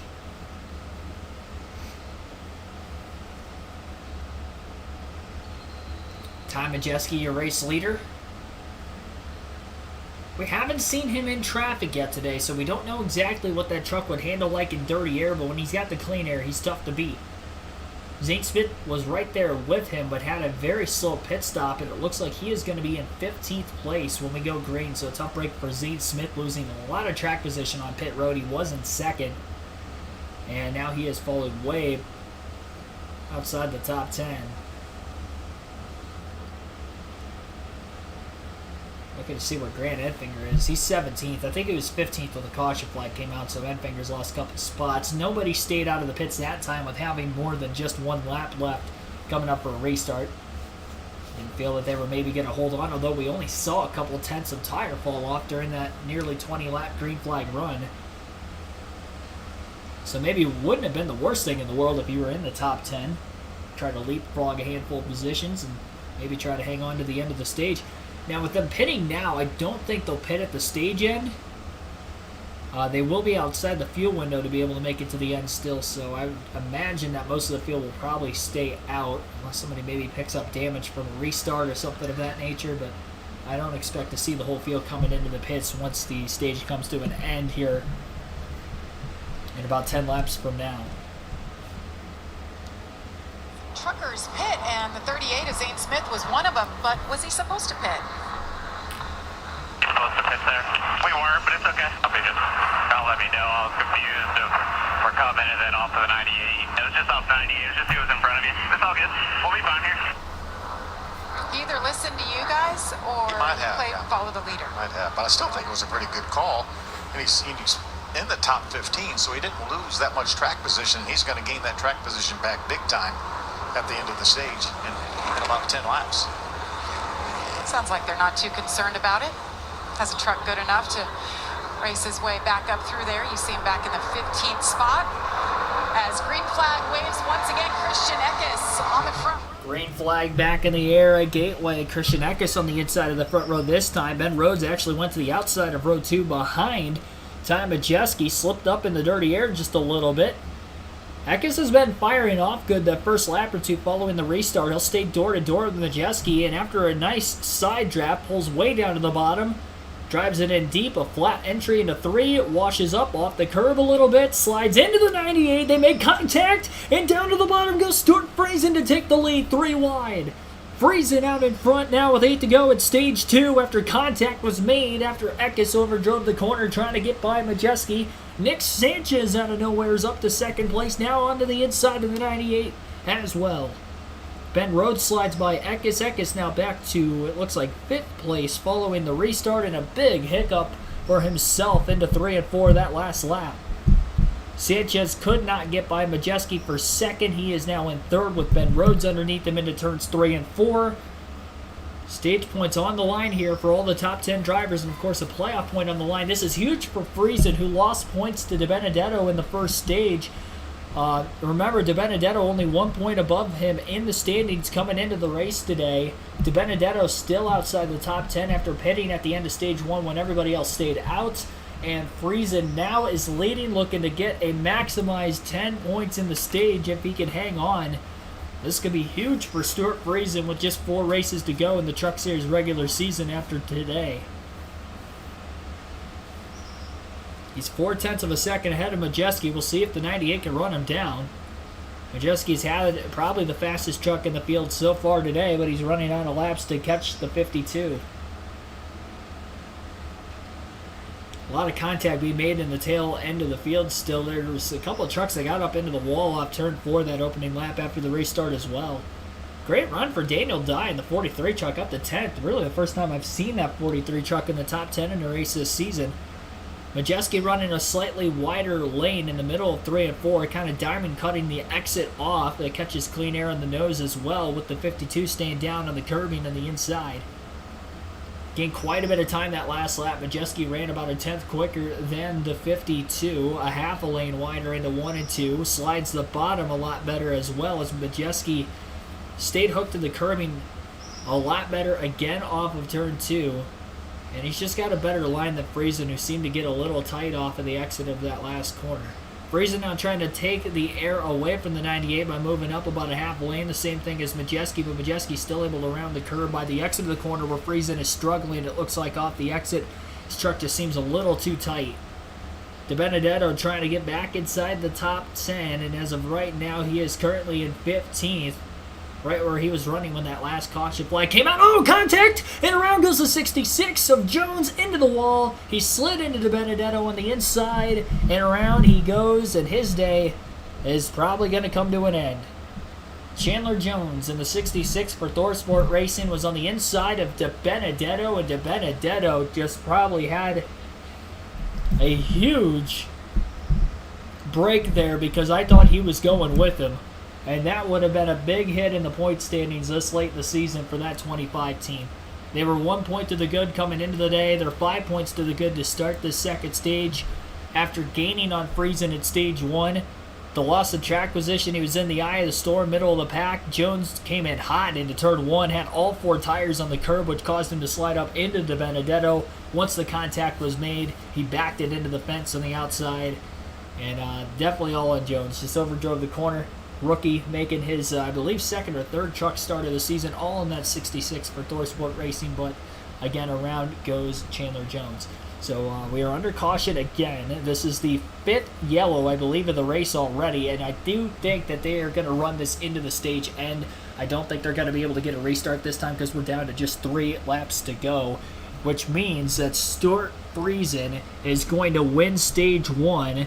Much needed stage points for that 52 truck. A 2-tire call got them track position at the end of stage 1, and now getting to the lead on the restart after the contact between Eckes and Majeski allows for Stuart Friesen to win stage 2 at Gateway here today. 11th in points coming in. He needed that. It's his first stage win of the year as well, so if he does make the playoffs, that playoff point will carry over with him every round as he advances.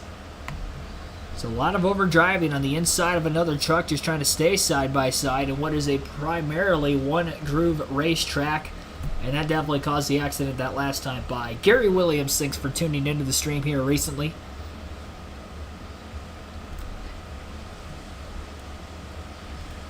"90-degree day.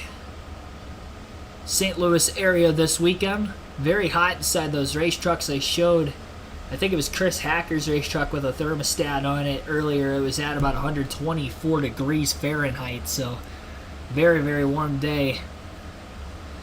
So the Canadian Stuart Friesen going to get the stage win, and if he can get a win in this race, it would lock him into the playoffs. He wouldn't even have to worry about points, but he gains 10 on DiBenedetto there, so it is a 5-point swing where he was behind DiBenedetto by 5 points going into the stage. Now he is ahead of DiBenedetto by 5 points. So Matty D needs to get up there or hope that Friesen falls off. Otherwise, Stuart Friesen's going to be above the cutoff line, knocking DiBenedetto out going into the next race.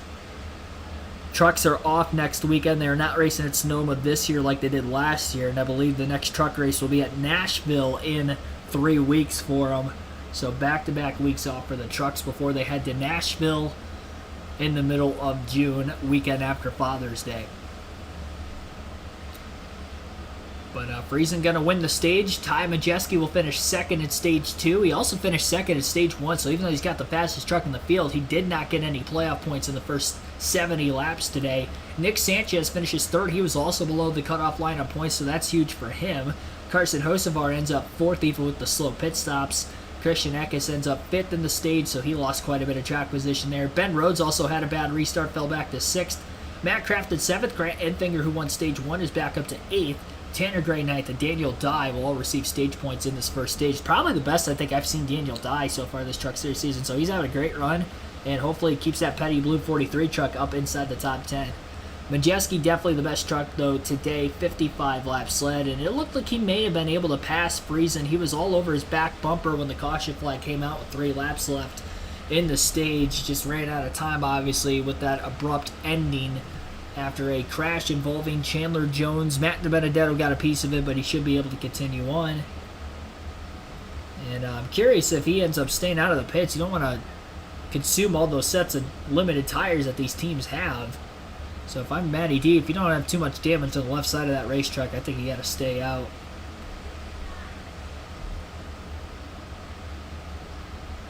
Keep that track position, because it took him a while to get back to where he was anyway.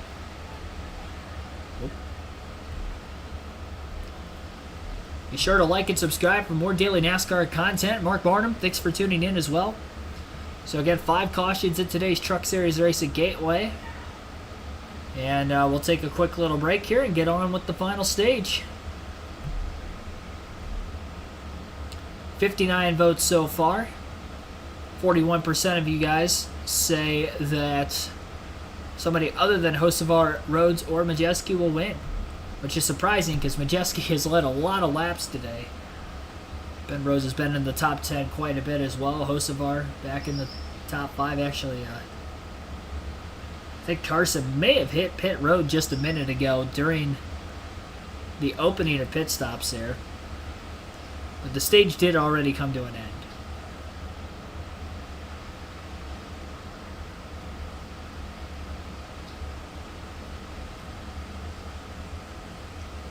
Yeah, Hocevar came back on. And we'll see if anybody else pits. We're only going to have about 8 laps on these tires. And quite a few, I should say not that much, I guess, tire wear today. There's quite a bit more damage on the left side of Hocevar's race truck, so he's coming back onto pit road here. It looked like somebody got into him off that last restart.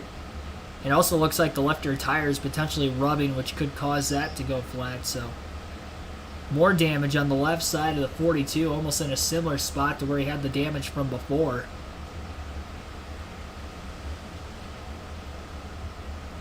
Got his stage points, and then makes his way back down. Just about destroyed the side of that truck. You talked about the changes, Regan, they made. This truck was fast, like he has been every week lately. Not only with this truck, but those 2 straight top 10s in the Xfinity Series. That's been impressive as well. This kid's got talent. And by the way, as you see it there, the Cup Series making his first career start tomorrow for Spire Motorsports. He'll start 26th. He's filling in for Solid day. Yeah. He checked every box in that Cup car, too. I was watching him in practice. We did practice earlier with Mike Joy and Clint. And, you know, he's one of our guys. He's our trucker. So we keep an eye on, you know, the boys that come through here and we get to talk about. And he did a great job in that whole session and qualified 26th. Good job by Carson Hocevar. Well, they're making their way down pit road. They're coming your way, Heather. And Ben Rhodes is going to be the first truck we're going to talk about, and he's fighting the same thing as that last stop, which is a tight race truck. So this time they're going to leave the track bar where it's at and do an air pressure adjustment to see if that helps him out. And then, of course, our stage winner, Stuart Friesen, he said he was pretty good, just a little tight, but not bad considering they only took right sides on that last stop. So no major adjustments here for the 52. Regan? The two of Nick Sanchez having a good day as well. Told the team the truck is good. I don't really need any adjustments, just a good stop. And the 98 of Ty Majeski, of course, we saw him get up the track just a little bit there on that last restart with Christian Eckes. Just said that, man, he was frustrated with him about how they always get side by side, get into each other. On the splitter, pretty hard with that truck, as we see they are having difficulties on the right front, but on the splitter with that truck too much right now, a little bit tight in the center, both ends. A lot of adjustments happening once again for these race trucks. Grant Enfinger, the 23, will be the leader as he stayed out. Great job by Ben Rhodes' crew, Tanner Gray's crew to gain a bunch of spots on pit road. Matt Crafton's as well. Now, obviously, a lot of the trucks that pitted back on lap number 58 will stay out. Yeah, including Daniel Dye. You talked about those stage points. Now he's going to be restarting right up toward the front. Things getting exciting for Daniel Dye. So See all these guys up front there. Majeski needing those points. Stuart Friesen needing points right there, right around the cut line. Matt DiBenedetto getting some points. Let's see if we can talk to our stage winner. Hey, Stuart Friesen, Phil Parsons, and Michael Waltrip. Came you a little in the Fox booth. You got a copy? Yeah, I got you guys. Awesome job winning that stage. It seems like that Ferris mower truck is always good here. You've had so many good runs here at St. Louis at Gateway. What is it about this place you like? All of it. It's just a fun, technical racetrack. 3 and 4 reminds me a lot of 3 and 4 at Honda Speedway. You can do a couple different things, get your truck to roll through there. Our Ferris Mowers GRD Pro is definitely rolling and making some hot cuts. So boys are doing a good job. Proud of all the guys in the pits, and we'll just hopefully we can stay up front here and close it out. All right, buddy, finish it off. Have a great one. Yeah, thanks, guys. Was that a hot cuts? Is that a Hot cuts. Mowing term? Must have been. Heading to commercial break, and then we will get this final stage underway for the Toyota 200 at Gateway Motorsports Park for the NASCAR Craftsman Truck Series this afternoon. Drivers that stayed out of the pits to get some track position with this caution coming out were Grant Enfinger, Daniel Dye, Tyler Ankrum, Jake Garcia, Matt DiBenedetto, Brett Holmes, and Haley Deegan, Zane Smith, Bailey Curry, Lawless Allen, Tony Breidinger all stay out. Ben Rhodes, who won the race out of the pits, will be in 12th. It will be the first driver on 4 fresh tires. He did gain 4 spots on pit road to win that race out of the pits, so that was very good for him. And a not so good stop for Ty Majeski, if I'm not mistaken, because I don't see him anywhere. Yeah, Majeski lost quite a few spots on pit road. He's going to be 21st, but of the drivers that pitted, obviously he was second when they went in, and he ended up losing about 7 or 8 positions on pit road. So tough break for Majeski, and he's going to have to come for 20th. Had the fastest truck in the field today, but the way the strategies come out with these late cautions in the stages, and obviously losing the lead on the last restart because of contact with Christian Eckes, maybe they had a little bit of time trying to pull out fenders on that truck with the caution flag coming out, but only got back up to P2 and a slow pit stop. So definitely nothing of Majeski's own doing that is costing him at all today, just circumstances around him. It's going to be interesting, though, with a lot of these trucks at the front of the field staying out, not seeing a lot of tire fall off, and we only had about 8 green flag laps between the time that we did go green to this last restart, so taking 4 tires in this situation is very intriguing to me. I would have to imagine that means that when they pit before the end of the race, they're going fuel only or right sides only, so that's probably why a lot of these teams are throwing tires on now, because if they didn't, then they would probably have to before the finish. So we'll see. And if we don't even know that we're not guaranteed a caution bringing the field down onto pit road again, but we are guaranteeing that they do have to pit one more time with the field window being in that 80 to 90 lap range, and we have 85 laps to go. Final stage is 90 laps in total. But Enfinger, who won stage 1, out in front. Again, stage 2 is won by Stuart Friesen. So he is 5 points above Matt DiBenedetto for the regular season standings going into this final stage. DiBenedetto, though, staying out, will restart 5th. And Friesen going to be 16th with 4 fresh tires.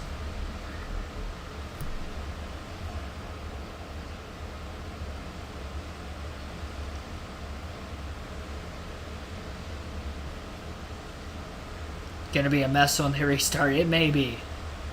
Hopefully not, but we'll see. Thomas T, thanks for tuning into the stream as well.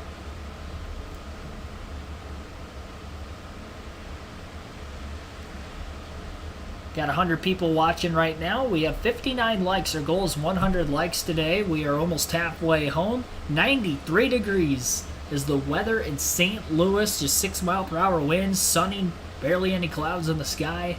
It is a hot, hot weekend. It's going to be hot inside those race cars.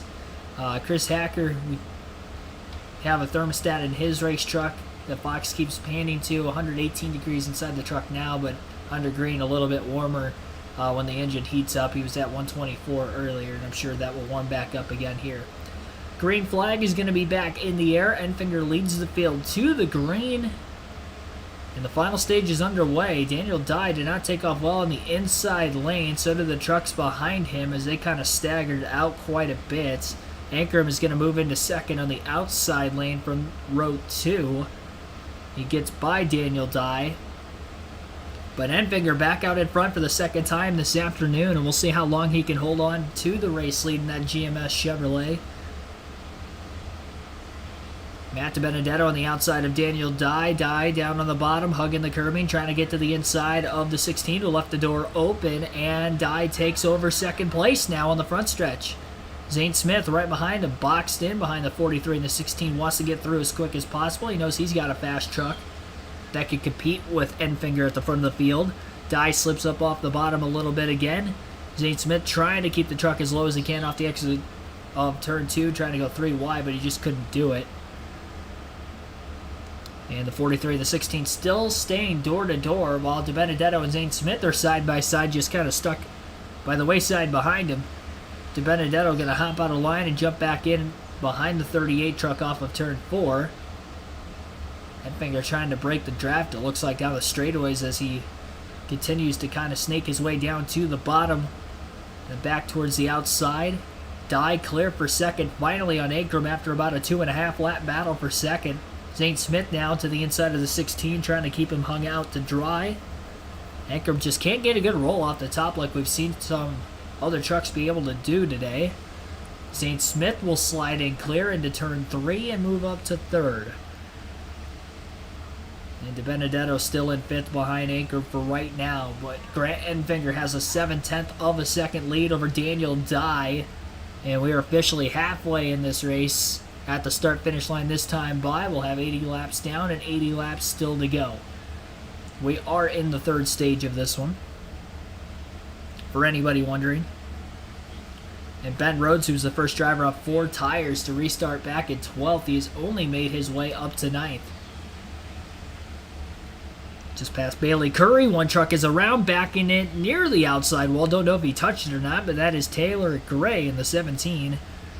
So Taylor Gray has spun, bringing out our 6th caution of the race, right at the halfway mark.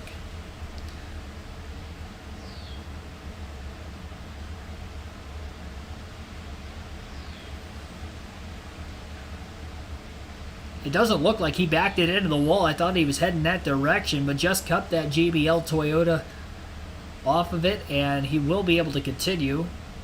He was in the top 10 there towards the end of the last stage. Looking to see what went wrong as they show the replay. He was stuck behind Josevar and Sanchez.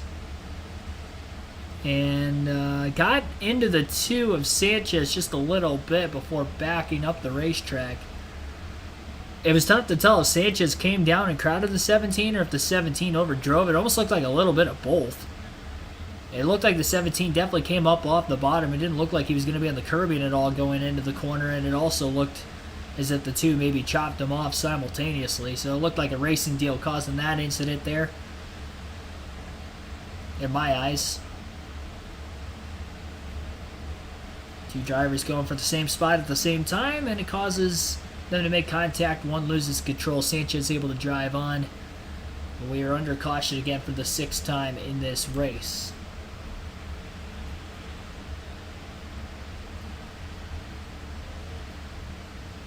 Jack Wood got the free pass earlier during the stage end caution with Chandler Jones. And I believe Norm Benning will get back on the lead lap with the free pass from 30th place with this caution coming out.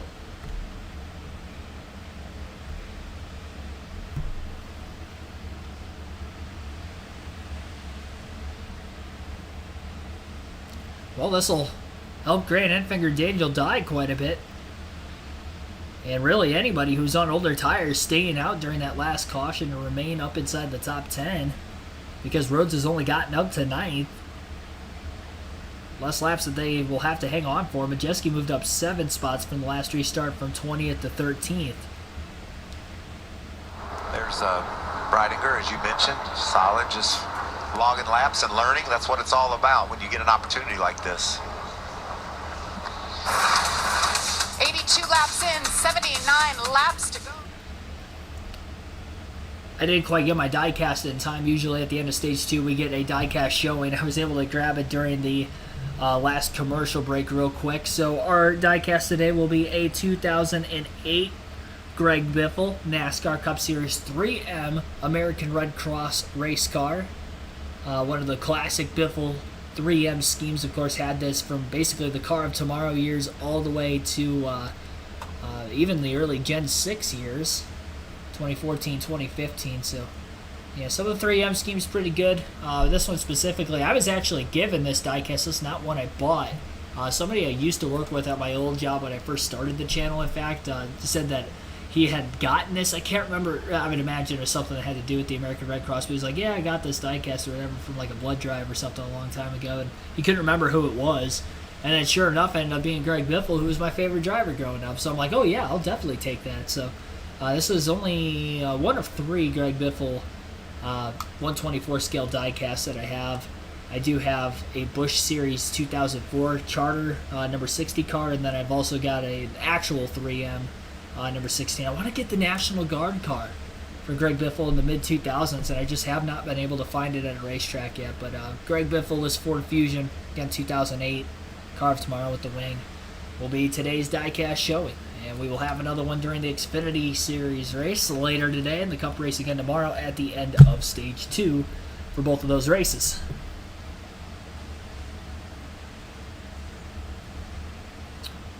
Once again, we got just over 100 people watching, 65 likes on the stream. Again, our goal is 100 likes, so definitely hit that like button. Let's get that up to 100 before the end of the race. We're at 77 laps to go. Again, just past the halfway mark, and under caution for the 6th time today with the spin from Taylor Gray in the 17. No major damage on his truck. He'll be able to continue. We'll have 30 trucks on the lead lap when we get back to racing. And Grant Enfinger in the 23 is your race leader, trying to get his 2nd win of the season. Zane Smith got up to 3rd. I think that's another driver to look out for today. Zane Smith, I'd say probably has had more speed than Enfinger. The track position is huge here. And those drivers taking the 4 tires that last time around. Ben Rhodes really on back. They didn't really cut through the field very quickly there. Not as quickly as they probably would have hoped. We'll see what the next restart will end up bringing.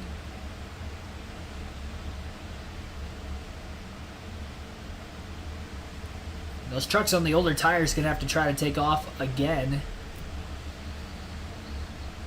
It'll be interesting if Zane Smith will be given the inside of the front row or if he'll go to the outside of row 2. If I'm Daniel Dye, I would probably restart on the bottom again. I mean, it worked out well for him to stay in 2nd the last time. Doesn't have to take off perfect, just at least a little bit here. And that is exactly what's going to happen as they get through the choose roll. Although the 2 trucks behind Dye of Zane Smith and Tyler Anker both take the outside, so I do believe DiBenedetto on the inside of row 2. So row 1 on the restart will be Grant Enfinger. He chooses the outside lane. Daniel Dye underneath him. Matt DiBenedetto on the inside of row 2 with Zane Smith to his outside. Row 3 will be Brett Holmes and Tyler Ankrum, Haley Deegan and Jake Garcia in row 4. Row 5 will be Tanner Gray, Ben Rhodes. So that will be your front 5 rows coming to the restart zone this time by. Once again, 4:30 p.m. Eastern Standard Time, we'll have live commentary of today's NASCAR Xfinity Series race at Portland on the road course, 2nd road course race of the season, and one of back-to-back road course races out west, as the Xfinity Series will go to Sonoma for, I believe, the first time ever next weekend as well. So a couple of newer tracks on the schedule. Portland, they raced at last year in the rain. Not sure what the weather is going to be like in the Pacific Northwest this weekend. It usually rains a lot up there, but hopefully they have dry weather for today's race. And if they don't, they will end up racing again anyway. So should be a fun watch, and hopefully we have a good race there and a good finish to this truck race on an oval in the Midwest today. Green flag is back in the air. Good push on the outside for Zane Smith in the back of the 23. Daniel Dye did take off pretty well though on the bottom again. Somebody did not take off well at the start. And they are 3 wide going down into the first turn. A major block by Tanner Gray on Stuart Friesen. Almost stuffed the 52 truck into the inside wall. And now they're banging fenders around Friesen, Eckes, and Majeski as he runs both of them up the track. Zane Smith gets to the outside of Enfinger off the exit of turn 2 with a great drive off there. Ankrum up to third. Daniel Dye is stuck on the outside lane with DiBenedetto underneath him. Door-to-door for the lead. Zane Smith going up the hill a little bit. Enfinger down to the bottom, still trying to side draft. Smith gets a good drive off, and they're drag racing back down the front stretch again as Zane Smith remains on the outside. Smith led that lap the last time by. Eckes is still 3 wide middle. He's got Wallace Allen and Matt Crafton around him now. Gets down to 2x2 into that next corner. And finally, Zane Smith is able to potentially clear Enfinger. He tried to block him, but Enfinger was able to stay in the left rear corner panel. As a result, they're still door-to-door into 3. Oh, Deegan gets turned into the outside wall. Hard crash. After contact from behind, and the yellow flag is out again. And that truck is totaled. The second ThorSport truck to back it into the wall. It looked like she had contact made. I'm not sure if she chopped off the truck from behind or not. She had a plethora of drivers on 4 fresh Goodyears behind her, and into the wall she goes. Lifted the left side tires up off the ground. It was a hard hit. She's trying to drive away. It doesn't really look like the truck is drivable, and I'm sure she will be done. There's no way they're going to get that thing fixed anyway.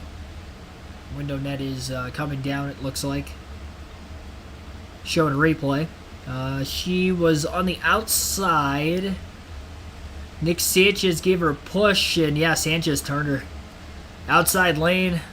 Just kind of pushed her towards the end of the backstretch there and launched her into the corner. No chance for her to try to hang on there. I noticed she was in the outside. I wasn't sure if she turned down on Friesen or not initially, but that wasn't the case. So Nick Sanchez gets into the back of Haley Deegan. Turns around, brings out the caution. Second ThorSport truck to go to the garage after an accident. Silent Owl Scribe, thanks for tuning in.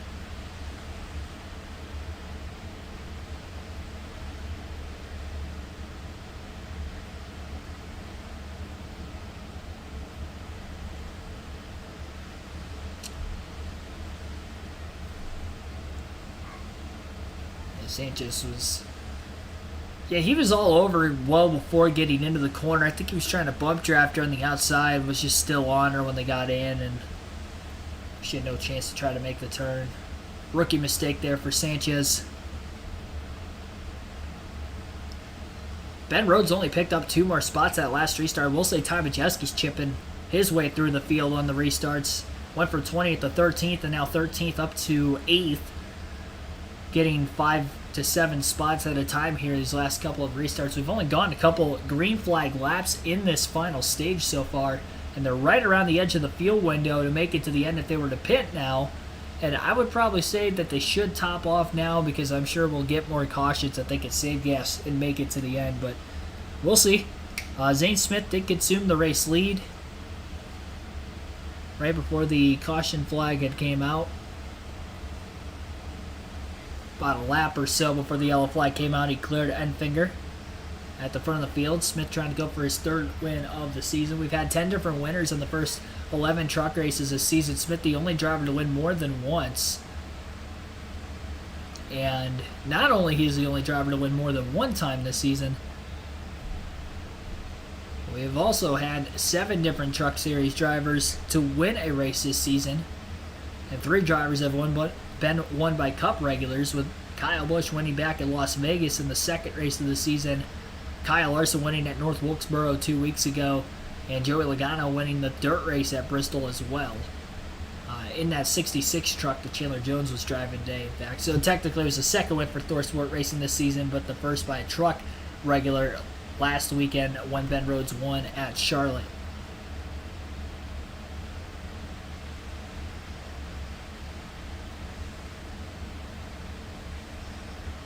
Yeah, Sanchez is a rookie. I think he's only 18 or 19. Tough break. Both parties involved. But definitely, rookie or not, definitely on fault of Sanchez there. But under caution for the 7th time. And that knocks another truck out of the race. I think Jack Wood's still in, but he is 5 to 6 laps down. Be the 5th driver to retire from the race today with that accident involving Deegan.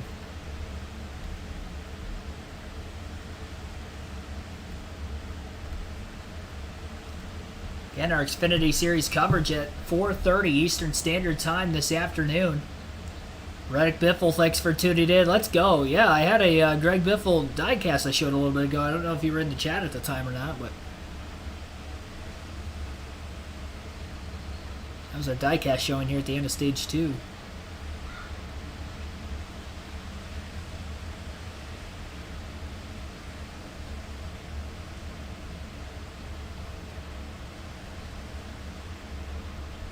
Yeah, she was on older tires. I think Sanchez was on fresher tires. That's the only benefit of the doubt I'll probably give Sanchez there, is with him being on fresher tires, maybe he wasn't expecting Deegan to maybe check up as much going into the corner, if that was the case.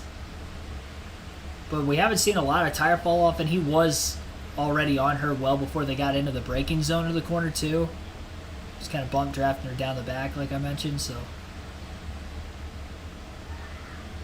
just trying to give more detail into what potentially could have happened there. But what we do know is 13 into the wall off the front bumper of the 2.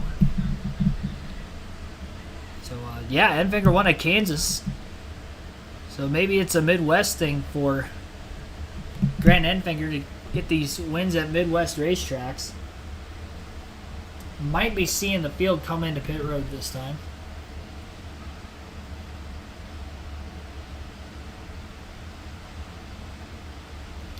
The remaining regular season schedule for the Truck Series will look like this. They go to Nashville in 3 weeks after a 2-week rest period. Then they'll have a week off before going to Mid-Ohio, another week off before Pocono and Richmond to round out the season. And then the first playoff race will be at the Indianapolis Raceway Park on my birthday, August 11th, later this season.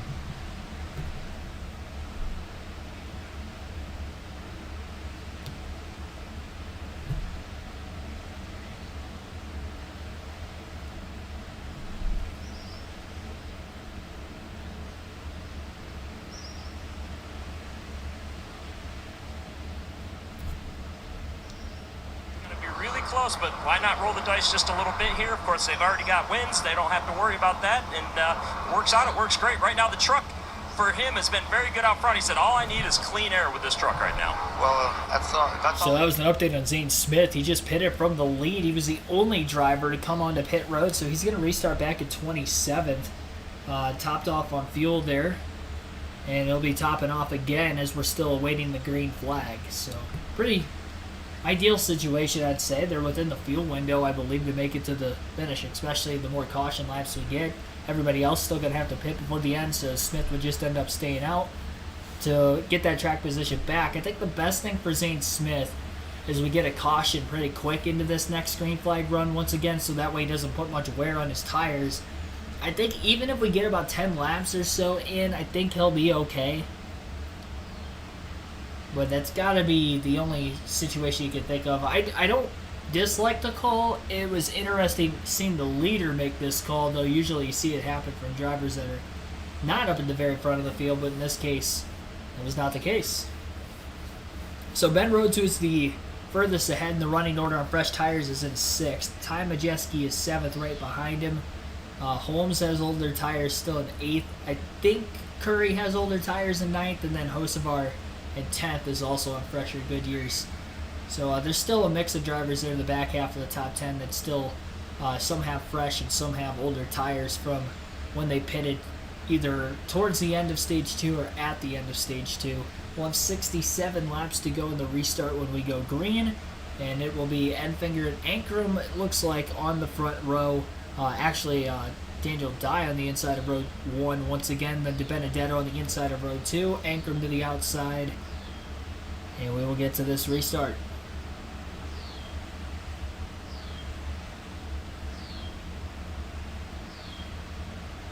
Into the Geico restart zone, the green flag is back in the air.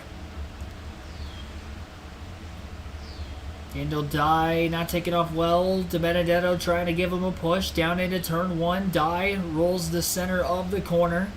Staying hugged to that inside lane. Doing a great job thus far. Grant Enfinger on the outside lane, though.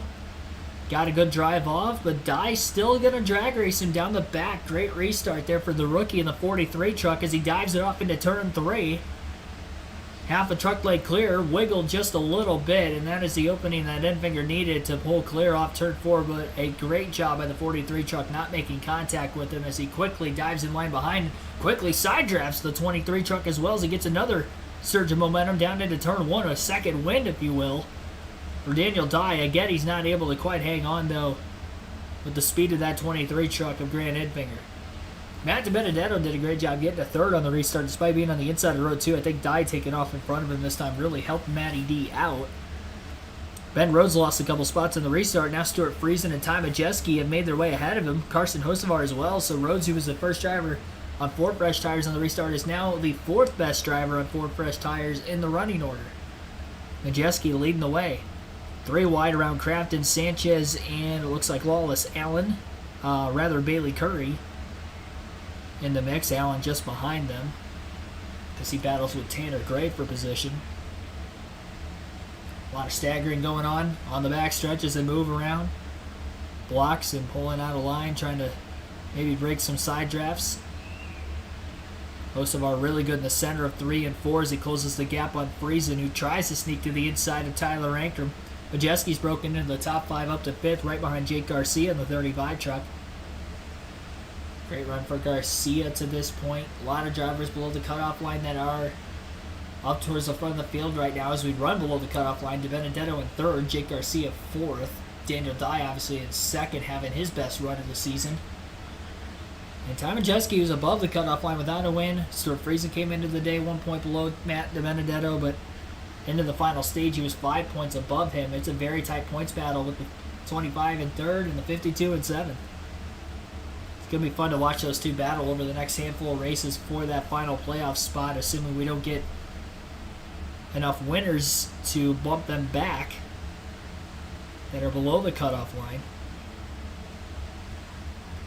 That may spread that battle out just a little bit. Ankrum still going backwards following the restart. Eckes is looking to mass him for 9th. 16 truck just hasn't been good when he's been on the outside where we've seen other trucks be able to hang on in battles there.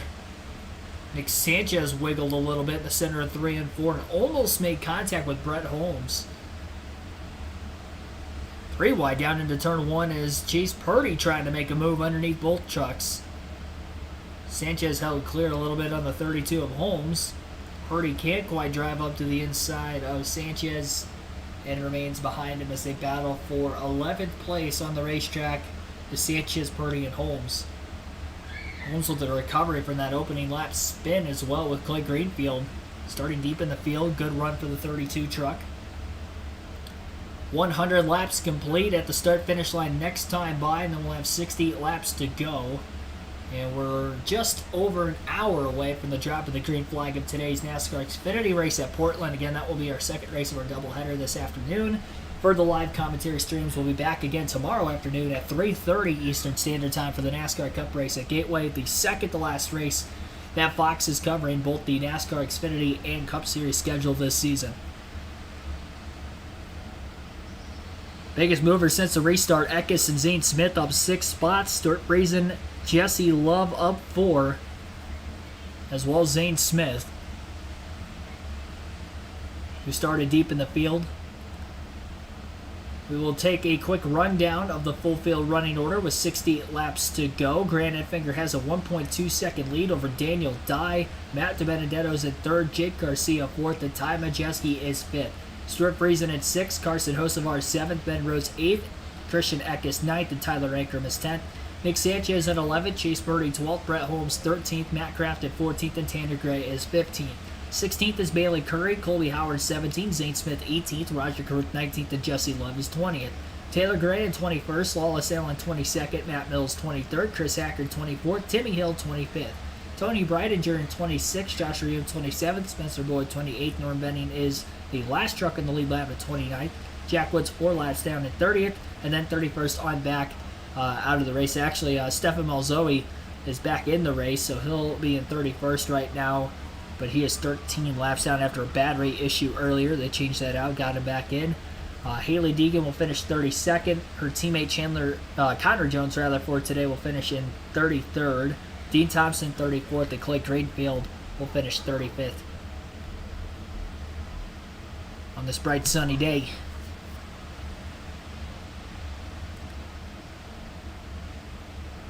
Yeah, Brock Beard's got a good YouTube channel.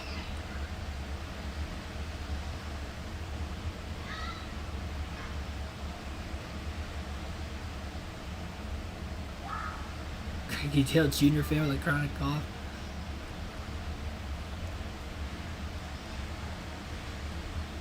Well, thanks for tuning in. Mike George, thanks for coming back into the stream as well.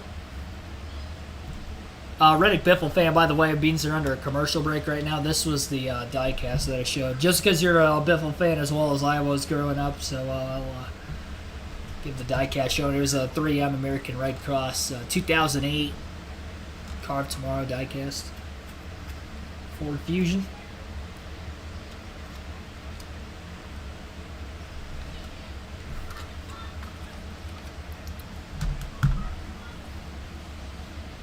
I got a couple of Ryan Blaney ones I'm going to show off because he won the Coke 600 last week, so it's kind of fitting. I'll get a couple more of those here between the race later today and tomorrow.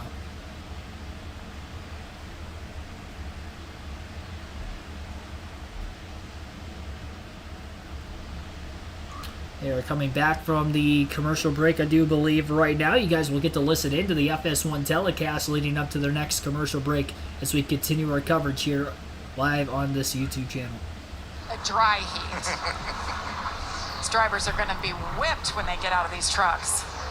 Grant Enfinger's had the strategy flipped around all day long, and look at it paying off here late. Still another pit stop ahead for the 23 car truck. And Jake Garcia once again finds his way up into the top 5. Made his Truck Series debut here a year ago, and he told me that meant so much to him. It's the first time he's ever returned to a track that he's raced at before. He said, I know my points, my marks, I can just get in the truck and drive and practice, and he's showing it. And look at the damage on the right rear. He's got a little bit of fender bend out there, which is not a terrible thing, I don't think, but it looks like the thing's starting to get really loose with him. I've noticed the last few laps, Majeski driving right up on him.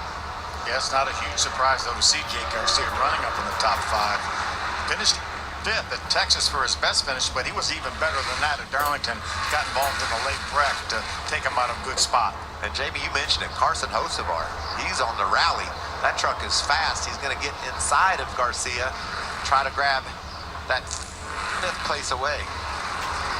A lot of eyes on Carson Hocevar this weekend as he'll make his Cup Series debut tomorrow. And something he reminded me of yesterday in the garage, he said, you know, I'm really excited to get in one of these Cup cars for the first time. Never done it, but he's been doing the sim for Trackhouse for the last year and a half. So he's got that comfort level with what to expect. But he did a nice job, and Michael, you said it. He checked all those boxes today in practice and qualifying. You can see the serial that they started back in 30th, but had issues during qualifying. Actually had fuel pump issues. They repaired that, made him go to the back on improved adjustments. Look at that left rear, though. It's flapping in the wind. They got tape all over it. Jake had a nice run there. Could it cost him? Ben Rhodes is going to heat him up for that spot. Stuart Friesen, the 52, right behind. Jake Garcia in the 35 getting the pressure from Ben Rhodes. Jake, 18 years old, told me yesterday, movers are coming on Monday down to Georgia in his home, and he's moving up north. What all drivers do, they move to Charlotte. You want to commit yourself to this sport, that's where you need to be. So he's excited. It's a new chapter in his life. Well, he had to finish high school first, didn't he? He did. Just graduated.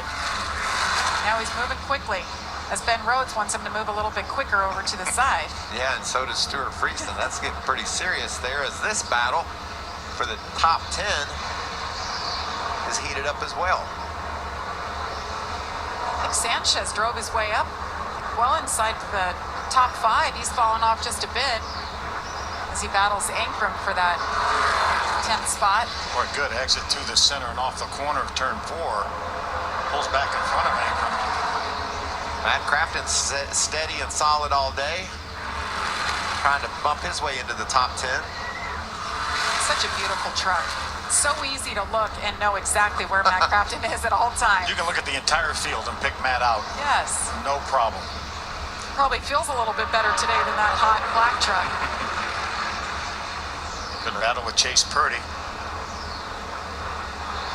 Oh, he's going to get loose. Yes, sir. You saw Chase didn't cut him any slack, give him any room, and the result was Matt's truck going sideways, and now puts him vulnerable for that 15 truck of Tanner Gray. Grant Tanner's going to get that spot. So you saw Zane Smith. There's Zane right there, right behind him, on a bit of a fuel conservation run. He knows that all these trucks in front of him are going to have to come to pit road again. I hadn't seen a good economy run to the checker flag like we saw at Charlotte in the Xfinity race. That's really entertaining to see how this is going to play out. And we've got the best of both worlds here. Grant Enfinger out there sprinting as fast as he can, and Zane Smith kind of picking his way through the field, knowing that he probably will not have to pit if this thing stays green. 48 laps to go from St. Louis. Who will prevail? Will it be Grant Enfinger picking up his second win of the season? You won't miss a thing. We'll go side by side. Side-by-side commercial break with 48 laps to go for this NASCAR Craftsman Truck Series race at Gateway. Jake Garcia, Ben Rhodes battling for position. Garcia pretty wide off the exit of the corner. Lap car got in the way. Now Rhodes trying to block the 52 of Friesen, who looks underneath him as they battle side-by-side into turn 1. That is for the 7th place position actually on the racetrack.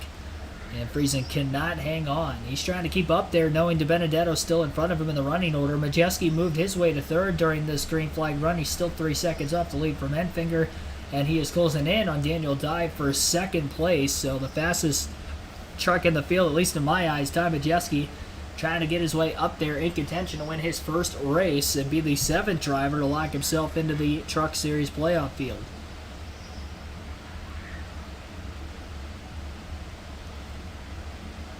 Chase Purdy and Tyler Ankrum going door to door right now, just outside the top 10 at 11th. Lap truck of Norm Benning down on the bottom, going to split everybody up as Crafton, who was side by side with Tanner Gray, actually ended up way down on the curbing trying to get by Benning. Benning well off the pace, 2 laps down in this one. He has got the free pass, I think, 3 times today to get back on the lead lap. He was as many as 2 laps down earlier in the race as well. I think Jack Wood in the 30 truck, who's got significant damage and is 5 laps down on speed, is actually still quicker than Norm Benning. Yeah, actually he is. Norm Benning, that last lap, ran a lap time of 38.618. That is almost 4 seconds off race leader Grant Enfinger. And that's pretty bad. 4 seconds off the race leader's lap time. I'm surprised he's not getting black flagged, honestly. It's the only truck that is more than... In fact, he's the only truck that's 1 lap down and he's 2 laps down.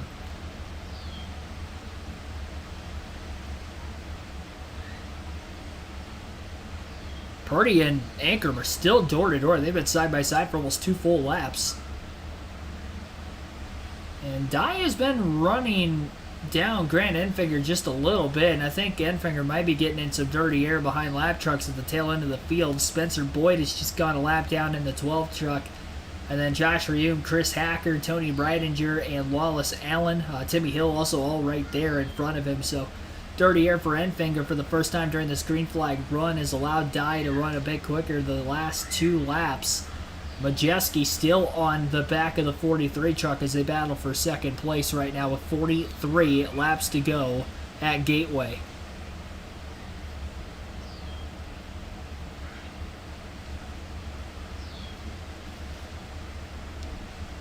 We can probably stretch it to at least 70, so I think we're within 10 laps of all these drivers that have 61 laps on their tires coming to pit road. And Zane Smith's going to be smiling when that happens. Yeah, and Daniel Dye has been caught by Ty Majeski. Majeski's trying to take that second spot away, but Daniel's doing a nice job as you see him swinging around the outside of Spencer Boyd in that 12 truck. Lap traffic's now becoming a factor. They've got a lot of the guys falling back and having to work their way through that. But Ty Majeski's day started on the pole, has led the most laps today at 53, shuffled back, then forward. Now he's sitting in the 3rd spot. Remember, he pitted on lap 72, so he can go farther. He can go about 14 laps farther than the drivers that are going to have to pit probably within about 10 laps. Zane Smith back in 14th, working his way up through the field. He pitted at lap 92. We think he's going to try to stretch it to the checkers. Daniel Dye, that beautiful petty blue and white, number 43, doing a really nice job, just running lap after lap up there toward the front. It's the first time he's really done this for a long period of time. Yeah, career day for Daniel Dye. Just really, really proud of him. Heather. Tyler Ingram is going to pit right now, and he's inside the window, so they're going to do tires on the right side and work their way over to the left. But so far, he was running in the top 10, and like I said, no major complaints on the 16, so we'll see if he can get back out front and if this strategy on his side works out for him here in the end. Got an adjustment for Tyler Ingram as well, as he's the first to pit. Wonder if we'll see any other takers at this point. It looks like we will have a couple more. Majeski got by Daniel Dye for that 2nd spot. There's Majeski and Daniel. They're about 3.5 seconds behind, 3.7 seconds behind our leader, Grant Enfinger, right now. Bailey Curry has made his way to pit road. He was running in the 16th position. These guys pitting right now are just praying for no caution so they don't get caught back there. And I think also Zane Smith's praying for no caution. He's going to see if this thing plays out for him with this fuel mileage strategy. 38 laps to go here. 7 cautions on the day, 4 different leaders. Solid day for Matt DiBenedetto. That's good to see too. This team has been a bit up and down, had some good runs. Today's a solid day. Yeah, that outstanding 3rd place run at Wilkesboro. Hocevar is going to try to get by on the inside. That is a battle for the 4th spot. Matt DiBenedetto, you mentioned it, 3rd at North Wilkesboro, followed it up with 8th at Charlotte last week. He sounded really pumped up yesterday, like we're hitting our stride. Got an engineer this year, got a little more resources, another year now to work with this same team. Of course, Matt DiBenedetto in the Cup Series for many, many years. Came back to the Truck Series last year. That was a veteran move there too, Phil. He knew Carson was better. Looked in his mirror, there was nothing behind Carson. Rolled up to the top, let the 42 truck go, fall in behind him. Yeah, lose no time. That's right. So many of these drivers, they'll fight you tooth and nail for every position when it really doesn't matter. They chase you down from a half straightaway behind. You're just slowing both of you down. Grant Enfinger now has led the most laps on the day, 54 laps and counting. He's getting close though. He's run about 66 laps so far. Yeah, but some of those were cautions, so that certainly That'll helped. stretch it a little bit, but you Stop see by first gear, 4,300. That's the call to pit road. First gear, 4,300. Oh, how about that timing? Around. The caution comes out just before Grant Enfinger was about to pit. now they say, stay out, Grant, stay out. Save all you got, save all you got. 122 degrees inside the cockpit of that 02 truck. Maybe 132 under the helmet. I'm glad you said. I was thinking the same thing. So caution out for the 8th time today. I think he said it won't turn over. Can't get that truck to fire. Let's see what happened. Oh, the 33 of Josh Raheem just slid up. Raheem just never quite turned into the corner. And around went Morgan and Morgan. Both Morgans. Is that one Morgan on one side and the other Morgan on the other? Said my lawyer is Morgan and Morgan on the back of that truck. Well, Josh Raheem may be getting a call, I'll tell you that.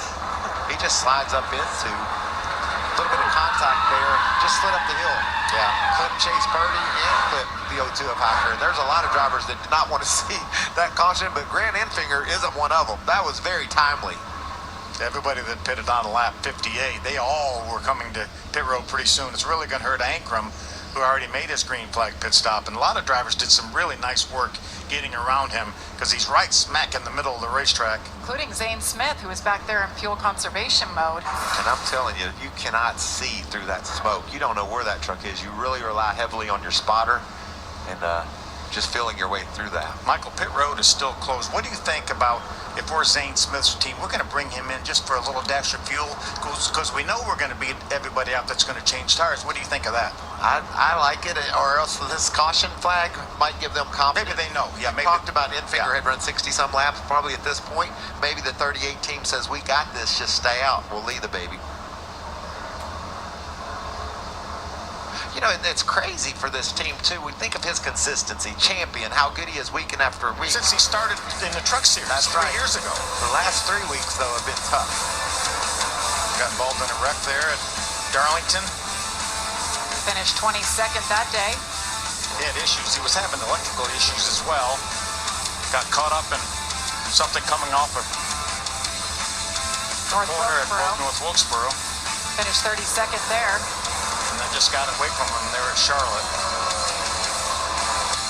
He wants to 23rd at Charlotte. That's just not like this team, as you guys alluded to. put all that behind him.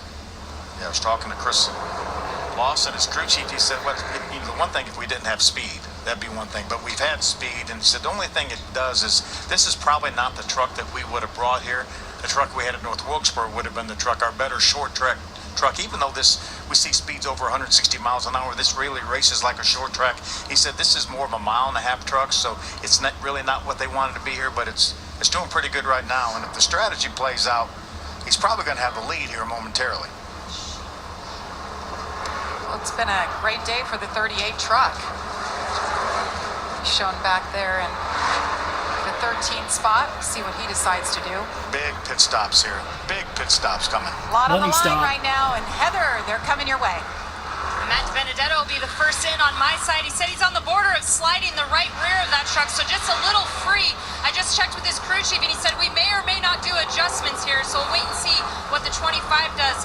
And on the 23 of Grant Infinger, he said he's a little tight on that long run, but he felt pretty good in clean air, and he feels like he will be good for the short run. So just a slight air pressure adjustment for the 25. Regan? Daniel Dye having a great day right now. The team told him, make sure you stop short.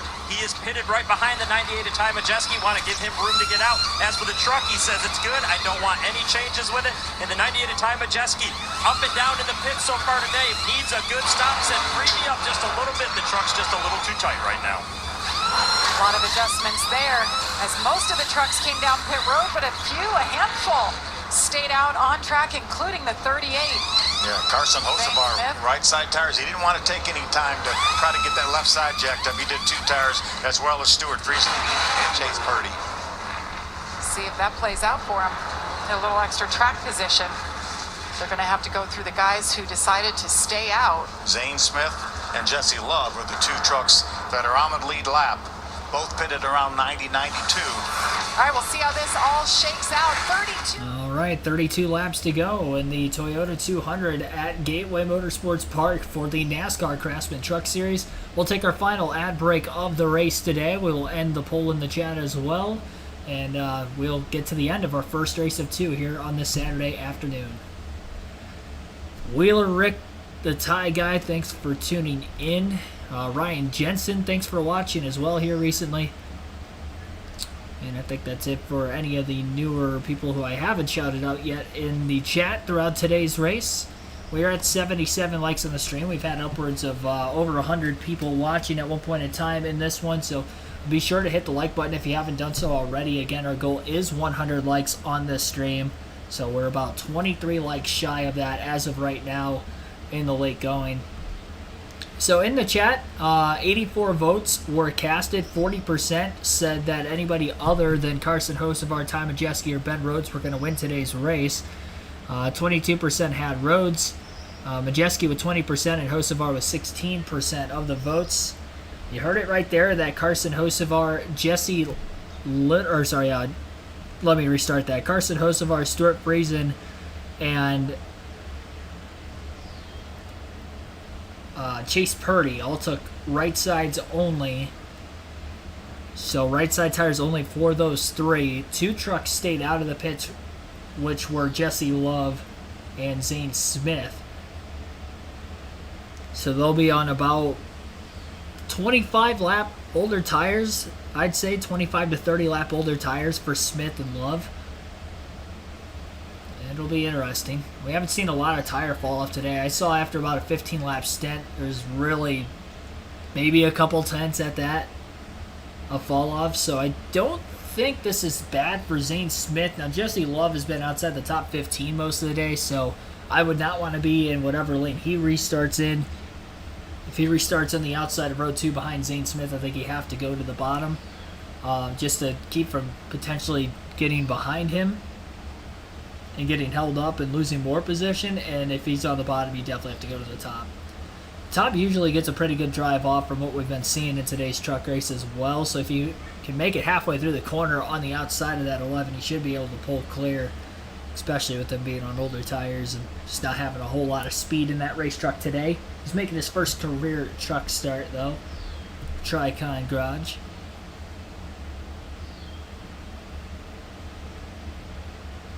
NASCAR course or similar to Sebring would be Portland, flat, bumpy, narrow. Yep, should be a fun watch today. Last year's race in the rain, wild to say the least. All right, does anybody remember Jesse Iwuji taking out Ty Gibbs under caution in that race last year? That was like the only thing I can remember from it. That and the numerous amounts of spins because it was a torrential downpour that they raced through.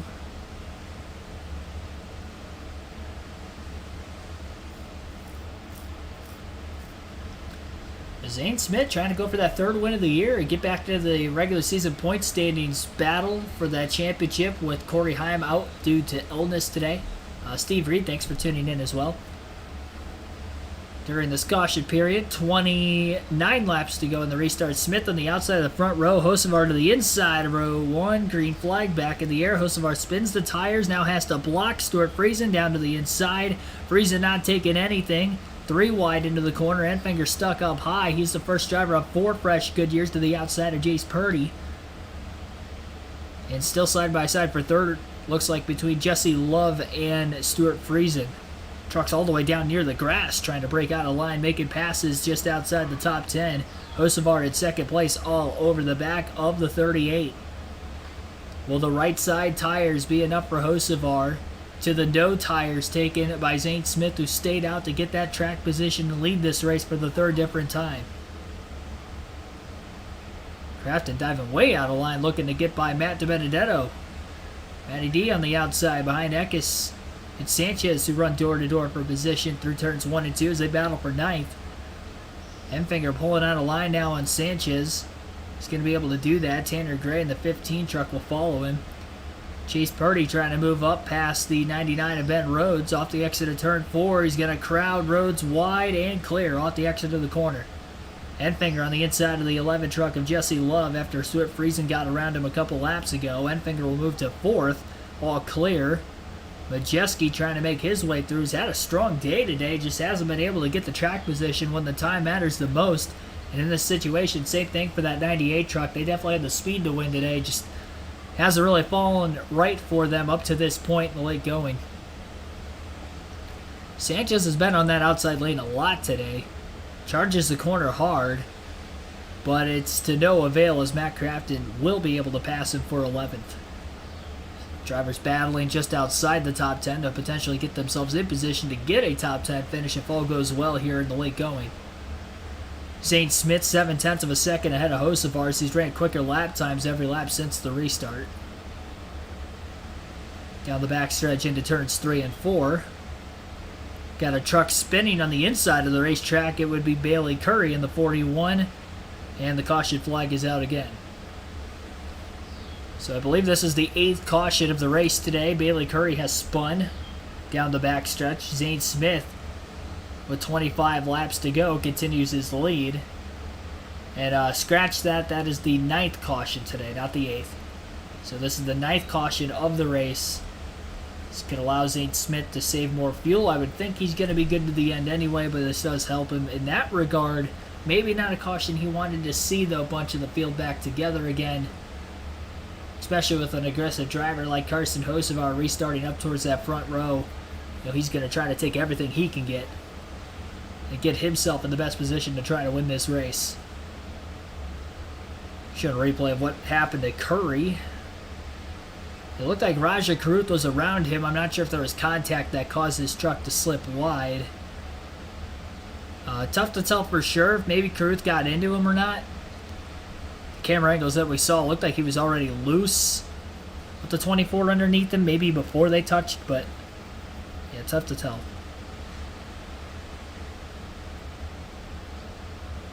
Got another angle.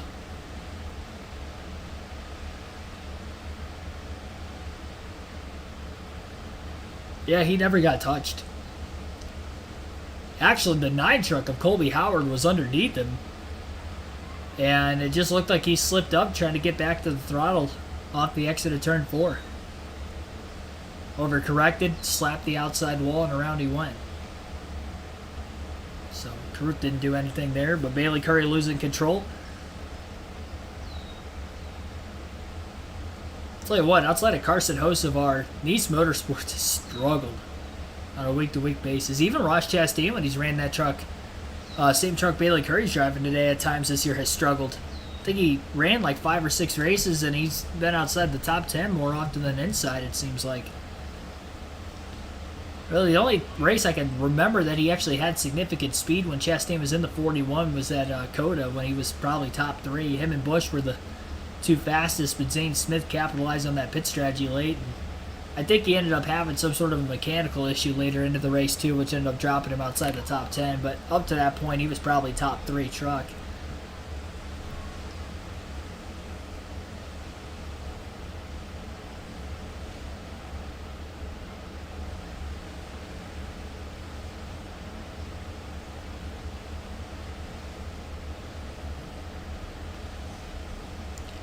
So we should be right around 20 laps to go on the ensuing restart for today's Toyota 200 at Gateway. This is a Toyota 200, so you have to think a Toyota's going to win, right? I mean, Stuart Friesen's up there in contention. He won Stage 2. Probably the only truck that can get it done from the Toyota group, considering Jesse Love, although he is in 5th. Just hasn't had as much speed. He's just trying to hang on for all he can get here late in the going. Add experience. This is his first career truck start. Solid finish if he can get a top 10.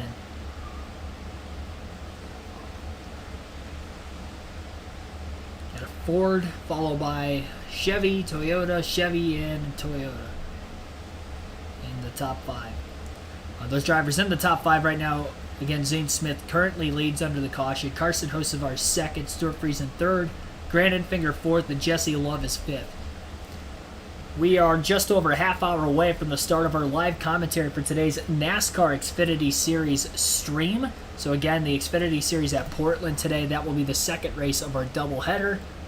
And be sure to hit that like button on this stream if you haven't done so already. We're at 79 likes. We are 21 likes away from our goal. We have more than that watching right now, so I know not all of you guys have hit the like or the thumbs up button, so be sure to do so if you haven't already. Please and thank you. Helps these streams out a ton. Appreciate your support on a weekly basis.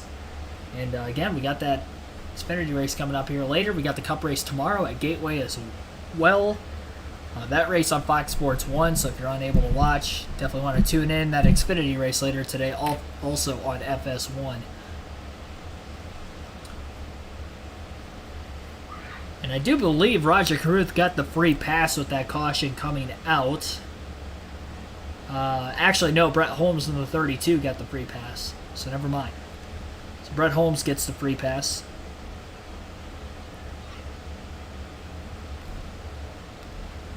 Hocevar, left side jack stop knocked off, and they've been trying to get that truck up there. So the truck's on pit road again. They were just showing the slow stops from the 52 and the 42 earlier. I'm like, oh shoot, they're back on pit road. Wasn't expecting that.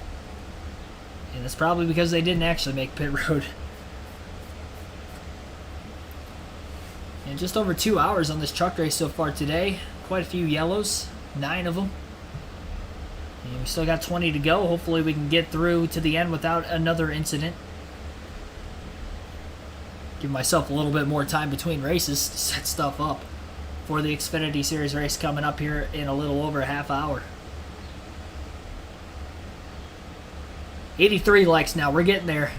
Running out of time to get there, but we got to get to 100 here before the end of this stream. That's cool. They got a Dale Senior Wrangler. I would imagine it's probably a show car, but pretty cool.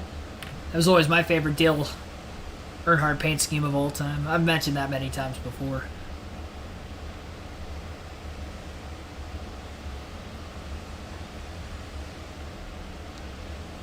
Getting the choose here, of course. He's going to take the inside. Stuart Friesen's going to line up behind Zane. Remember, all these trucks around Zane Smith all have fresher tires than he does. He was able to grab the lead, though, Phil, and hold it comfortably 6-8 truck lengths ahead of Carson. Clean air is king. That's what they always say. Let's get an update on Grant Enfinger. Heather, what are they saying? Well, the truck with the freshest tires is the 23 of Grant Enfinger, and his crew chief, Jeff Hensley, said, hey man, I think we're in the catbird seat right here, and all we have to do is go and execute. So another crew chief who believes in his driver right here as we go for the restart. I like it. That is a good point. Grant Enfinger, the first of the trucks that took 4 tires during that last pit stop. He's the only driver, in fact, in the top 5 when we had pit stops that took 4. Hocevar Friesen on 2, and then remember Zane Smith and Jesse Love completely stayed out of the pits. They were good on fuel to make it to the finish. We'll have 20 laps to go at Gateway when they go green this time by. And this is going to be a fun little finish to this NASCAR Truck Series race here this afternoon. First race in the month of June, and then 2 weeks off before they head to Nashville. Hocevar on the inside of row 1 underneath Zane Smith. Smith gets the launch into the Geico restart zone. Green flag back in the air for the Craftsman, 20 to go. More bottlenecking on the inside. We've seen that periodically throughout today's race on the restarts. That was Jesse Love, and now he's trying to block the 19 of Christian Eckes, though, door to door at the front of the field is Hocevar and Smith. Smith slid up the racetrack just a little bit extra. Still got a really good drive off as he grabbed the gear and went. Hocevar trying to block for second on Friesen, who's going to sneak to the outside of the 42, which could put Hocevar in a bad spot getting into 3 and 4, as he's not going to be able to get the drive off on the bottom. That Friesen will up high, though. Friesen slips up the racetrack just a little bit too much, lost rear wheel grip, and ended up having to slide back in line behind Carson. He was in a good position there, but just overdrove it.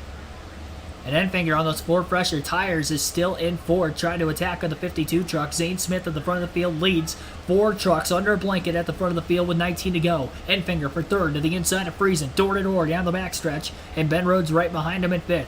Rather, that's Ty Majeski in the 98 truck in 5th. He goes to the inside, big block by Enfinger as he holds on. And looking to the outside of the 23 in case the 52 can get a good drive off the exit of the corner, which does happen, although Majeski didn't stay up there soon enough. Majeski still kind of hesitating on which lane he wants to be in here down the front stretch, but as that battle for 3rd is so tight right now, the top 2 trucks of Hocevar and Smith have pulled away. Enfinger clear off turn 2. Can he run down the top 2 now as he's up to 3rd? It's going to be interesting how much those tires are going to matter on Grant Enfinger's race truck. He was faster than Hocevar by about 9/100ths of a second that last lap.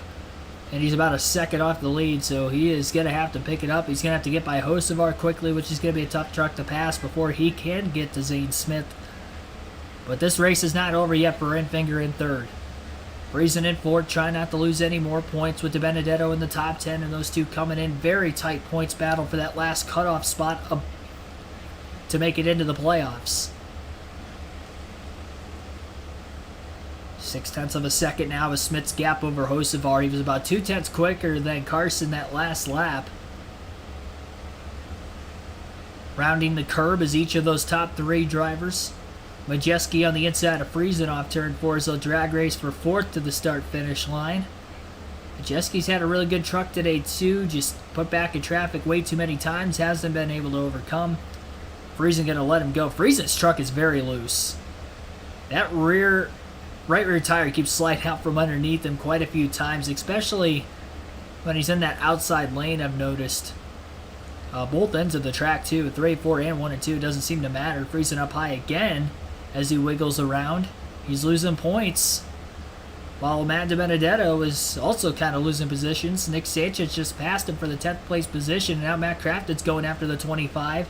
Christian Eckes will take over the 5th place spot now to move into the top 5 on the 52, although he slides up the track into Friesen, up the hill, they both go. Jesse Love to the bottom of the track will go 3 wide underneath both of them for 5th. So 3 wide for 5th after contact between Eckes and Friesen after Eckes slid up the hill into another driver today. Did that with Ty Majeski in the early go to the race when he was battling Majeski for the lead. 14 to go at the line. Grant Enfinger to second place as he quickly gets by Carson Hocevar through turns 3 and 4.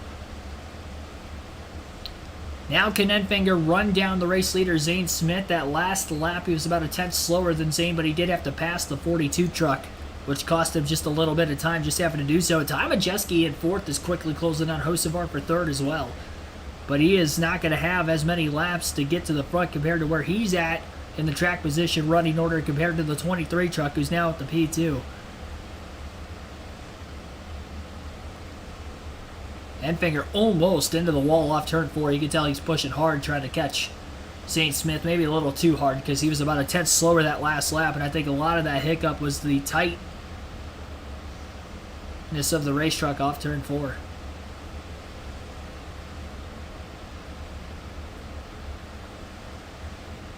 Majeski into turns 3 and 4, looking to the bottom, charges hard on corner entry. Chase Purdy and Ben Rhodes battling for position as well. Rhodes will make a pass for 8th. Nick Sanchez follows him to get to 9th, and Purdy's now back to 10th. Sanchez clears him. Crafton out of the inside of the 4 truck. Purdy losing 2 to 3 positions this lap. Trying to side draft Crafton to minimize the blow. Into the corner, Crafton sticks the bottom, clears him. Purdy loses 3 spots in about a lap and is now falling just outside the top 10. Good run for Crafton after starting at the tail end of the field today. He's kind of been running 7th to 10th most of the afternoon. Hocevar maybe holding up Majeski just a little bit. Ty's now 2.5 seconds off the lead, and Hocevar, although he has lost the 23 is not closing in on the 38 quite as quick as I probably would have thought. That last lap, I think Enfinger had another hiccup because Zane Smith was about 3/10 quicker. Norm Benning about to get in the way. Ty Majeski on the inside for third will complete the pass on the backstretch after getting a good launch off turn 2 to pass Hocevar. Carson now back to 4th place, and we do have trouble. Caution's out with 11 laps to go. A lot of smoke after a couple of trucks had gotten together. It looks like Lawless Allen, Timmy Hill potentially involved. So another late race caution as we have 11 laps to go. This is our 10th caution of the race. Another week where Lawless Allen brings out a late race caution. Talk about every week with this guy in the Cup Series with Chastain causing accidents. Lawless Allen tends to be the accident in the Truck Series on a week-to-week basis, and another incident here today. Showing a replay of what happened to that 45's truck. Yeah, he was just on the bottom, overdrove it, made contact with the truck to his outside, and then completely spun out after that. Tyler Ankrum will get the free pass at 23rd to get back on the lead lap, but Allen will be able to continue here, should stay on the lead lap, get 4 fresh Goodyears back on that race truck and get back out there. Near miss for Tony Breidinger in that wreck as well. She was able to come to a complete stop for running into the side of the spinning truck in front of her. So that is not what Zane Smith wanted, because now the caution flag is out. It'll bunch the field back together again. He was looking pretty good. Despite having the older tires, was running at or just slightly above the lap times that Grant Enfinger was put down on 4 fresh Goodyears behind him. Remember, Smith has 25 to 30 lap older tires, but we have not seen hardly any fall off here today at this racetrack and with the Truck Series, so I'd imagine that'll probably be the same for the Cup race tomorrow as well. So I think a lot of the strategy you see here today, you'll probably end up seeing them tomorrow also. Lawless Allen equals caution. Never fails, yeah. Joanne Cry, thanks for tuning in. What time does the green drop? Are you talking about tomorrow or the Xfinity race today? The Xfinity race is scheduled for 4:30. I would imagine the start time is probably going to be shortly thereafter, probably about 4:45 Eastern Standard Time. Tomorrow, just after 3:30 will be the start of the race. Our stream for the Cup Series tomorrow will start at 3:30, and our stream for the Xfinity race will start right around 4:30 today, once we get to the finish of this truck race, of course, as well. Just over 100 people watching. Once again, we're up to 90 likes on the stream. Be sure to like and subscribe for more daily NASCAR content if you haven't already. We're 10 likes away from our goal of 100. And again, we're down to just 9 laps to go. So definitely hit that like button if you haven't done so already. as we've been streaming for a little over 2.5 hours here from the start of this race today. And we've still got one more race to go this afternoon, 2 more on the weekend.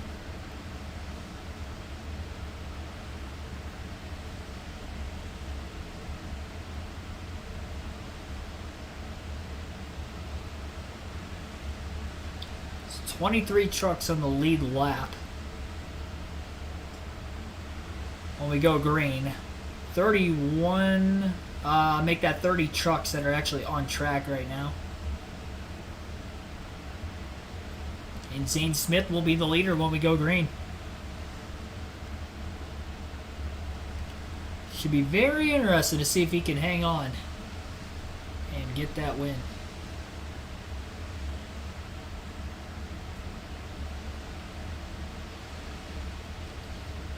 It would be a good day for ice cream out in the grandstand. Saw a couple of kids eating it. When it's 93 degrees outside and you're in those bleachers absolutely baking, can't go wrong with something cold. Keep you cooled off a little bit.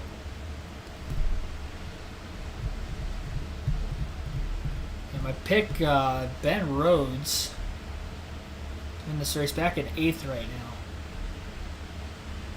He hasn't quite looked as fast as his teammate Ty Majeski. I do think Majeski or Enfinger maybe in the best position to pass Zane Smith, not just because of where they're at in the running order, but I think they do have fast enough trucks to do it.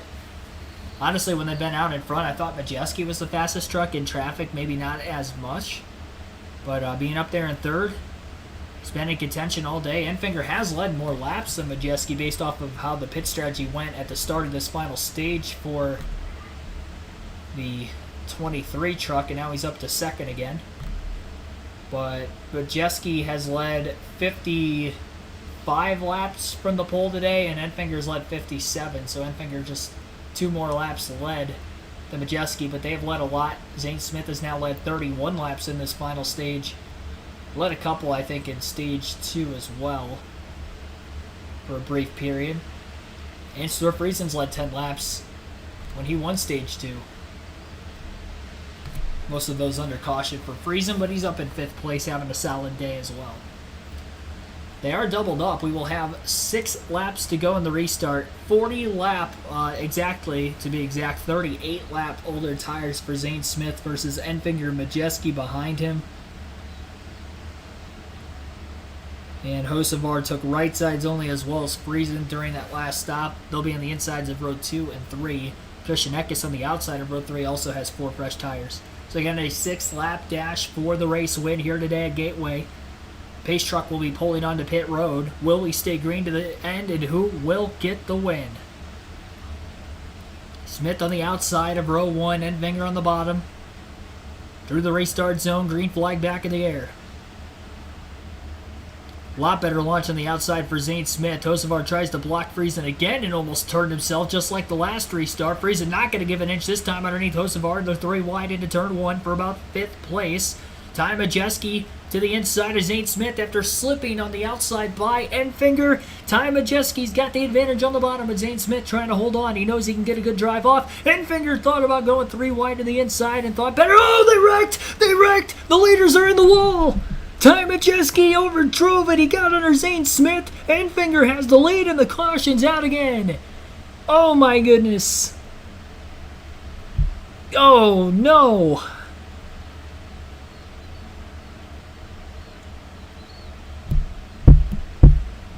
The leaders have crashed. Majeski and Smith going for the win. Ty Majeski overdrove the entry to turn 3, wiped up right into Zane, and around they both went with 6 laps left.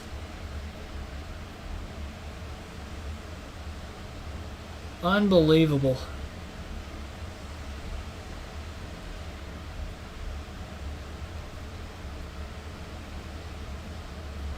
Eckes is up to 2nd now.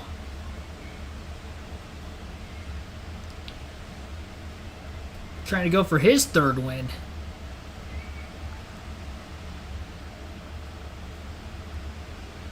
That's big for both of those trucks that are going for the regular season championship, because remember, Corey Heim, who was 26 points ahead of Majeski,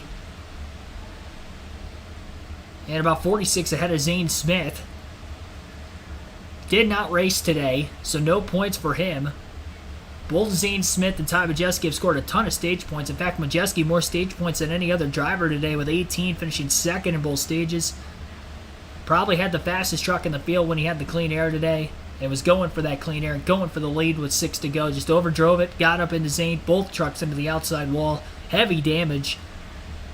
And if they do continue, they're going to be finishing very deep in the field and not maximizing their potential points days.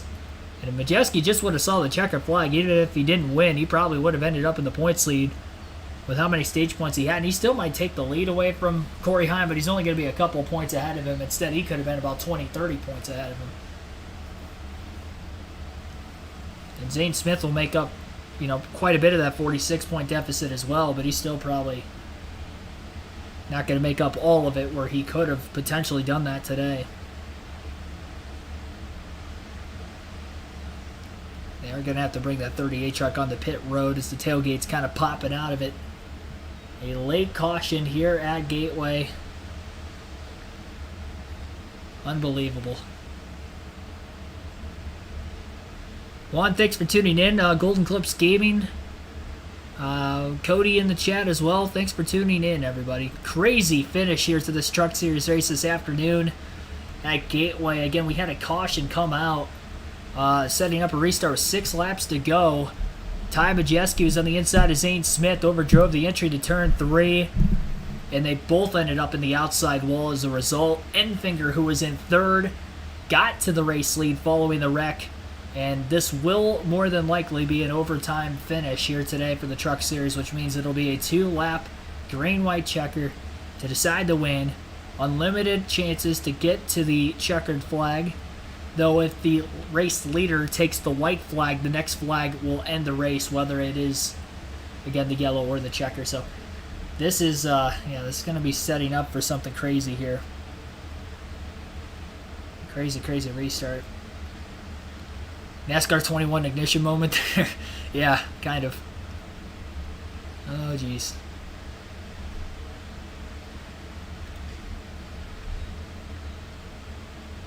Somebody cheering for ice cream in the chat. It is warm. It's pretty warm here, too. I believe there's going to be another ad that's going to run here in a couple of seconds, but I'll let it run, considering that we are under caution here. Headed to overtime for this Truck Series race. We'll take one more quick break, get on with the finish, and then get on with the Xfinity race coming up in a little bit as well at Portland. Trying to get that stream out to you guys as soon as I possibly can.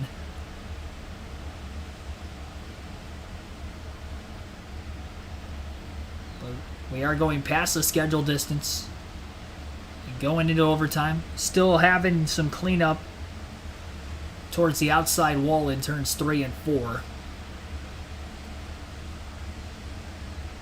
It looks like they're actually going to a full screen commercial break themselves too, so that works. 87 in mid-North Carolina.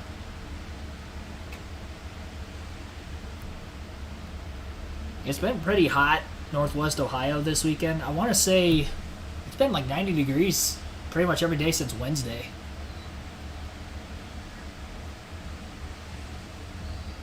More often than not, our warm weather, kind of like the quote-unquote unofficial start to summer, is kind of around Memorial Day weekend, so it's kind of not a surprise that it's been this warm. What's surprising, it's been super dry. It has not rained here in like 2 weeks, which usually, it's spring. It's usually a rainy season. More so in April than in like late May into June, but it hasn't rained in like 2 weeks. Golf course is like super dry, and I don't think they're forecasting any rain until like next Sunday still, so we're going to have like a 3-week drought of no rain, so it's getting super dry. My sister's been trying to water plants out front. They've been about dead. Not getting any natural rain. Had to water them today myself. She's not here. She's at work.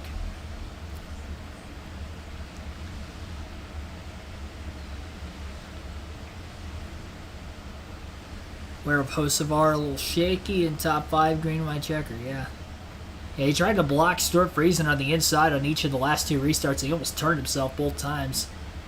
Friesen cut him slack the first time, the second time not so much. But I'm surprised he was actually able to stay. Or no, the 52 did make a pass on him. Never mind. Yeah, because Hocevar fell back to 5th. How about Jesse Love in 4th place? His first career truck start, Tricon Garage in the 11. I mentioned it's the Toyota 200. The Toyota has to win, right? And we had 2 Fords take each other out, so now we have 2 Chevys at the front of the field, followed by 2 Toyotas and then 4 more Chevys. The highest running Ford is Matt Crafton in 9th following that incident. And he's the only Ford in the top 11. Ben Rhodes lost 4 spots on that last restart. Back to 12th. And how about Daniel Dye trying to get a top 10 today? If I'm not mistaken, maybe the first for him. And speaking of Crafton being in 9th and the highest running Ford, that will not be the case anymore. That left front tire is going down. Looks like something is broken in the front suspension of that left front of the 88 truck. So Crafton coming into the pits, he was 35 points above the cutoff line. And that may change here following the finish. Overtime, pace truck on the pit road. Green flag will be in the air this time. Enfinger on the outside of the front row. It'll be Christian Eckes on the inside. And here we come. 2-lap dash to decide the winner at Gateway. Good rolling start for Eckes on the inside. He's overdriven the race truck on the bottom a couple times as well. We'll see if he is going to be able to make his way by the 23 of Enfinger.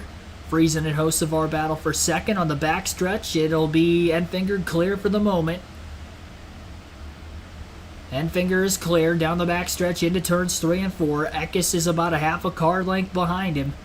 Running a little lower, but then ended up getting tight, having to lift a little more in the center of 3 and 4. Enfinger gets a great drive off and is clear at the start-finish line. 1 lap to go, sponsored by Credit One Bank, and about a 3-truck length lead into turn 1 for the 23. Enfinger trying to go for his 2nd Truck Series win of the season, and his 2nd in a 4-race stretch after winning at Kansas a few races ago last month.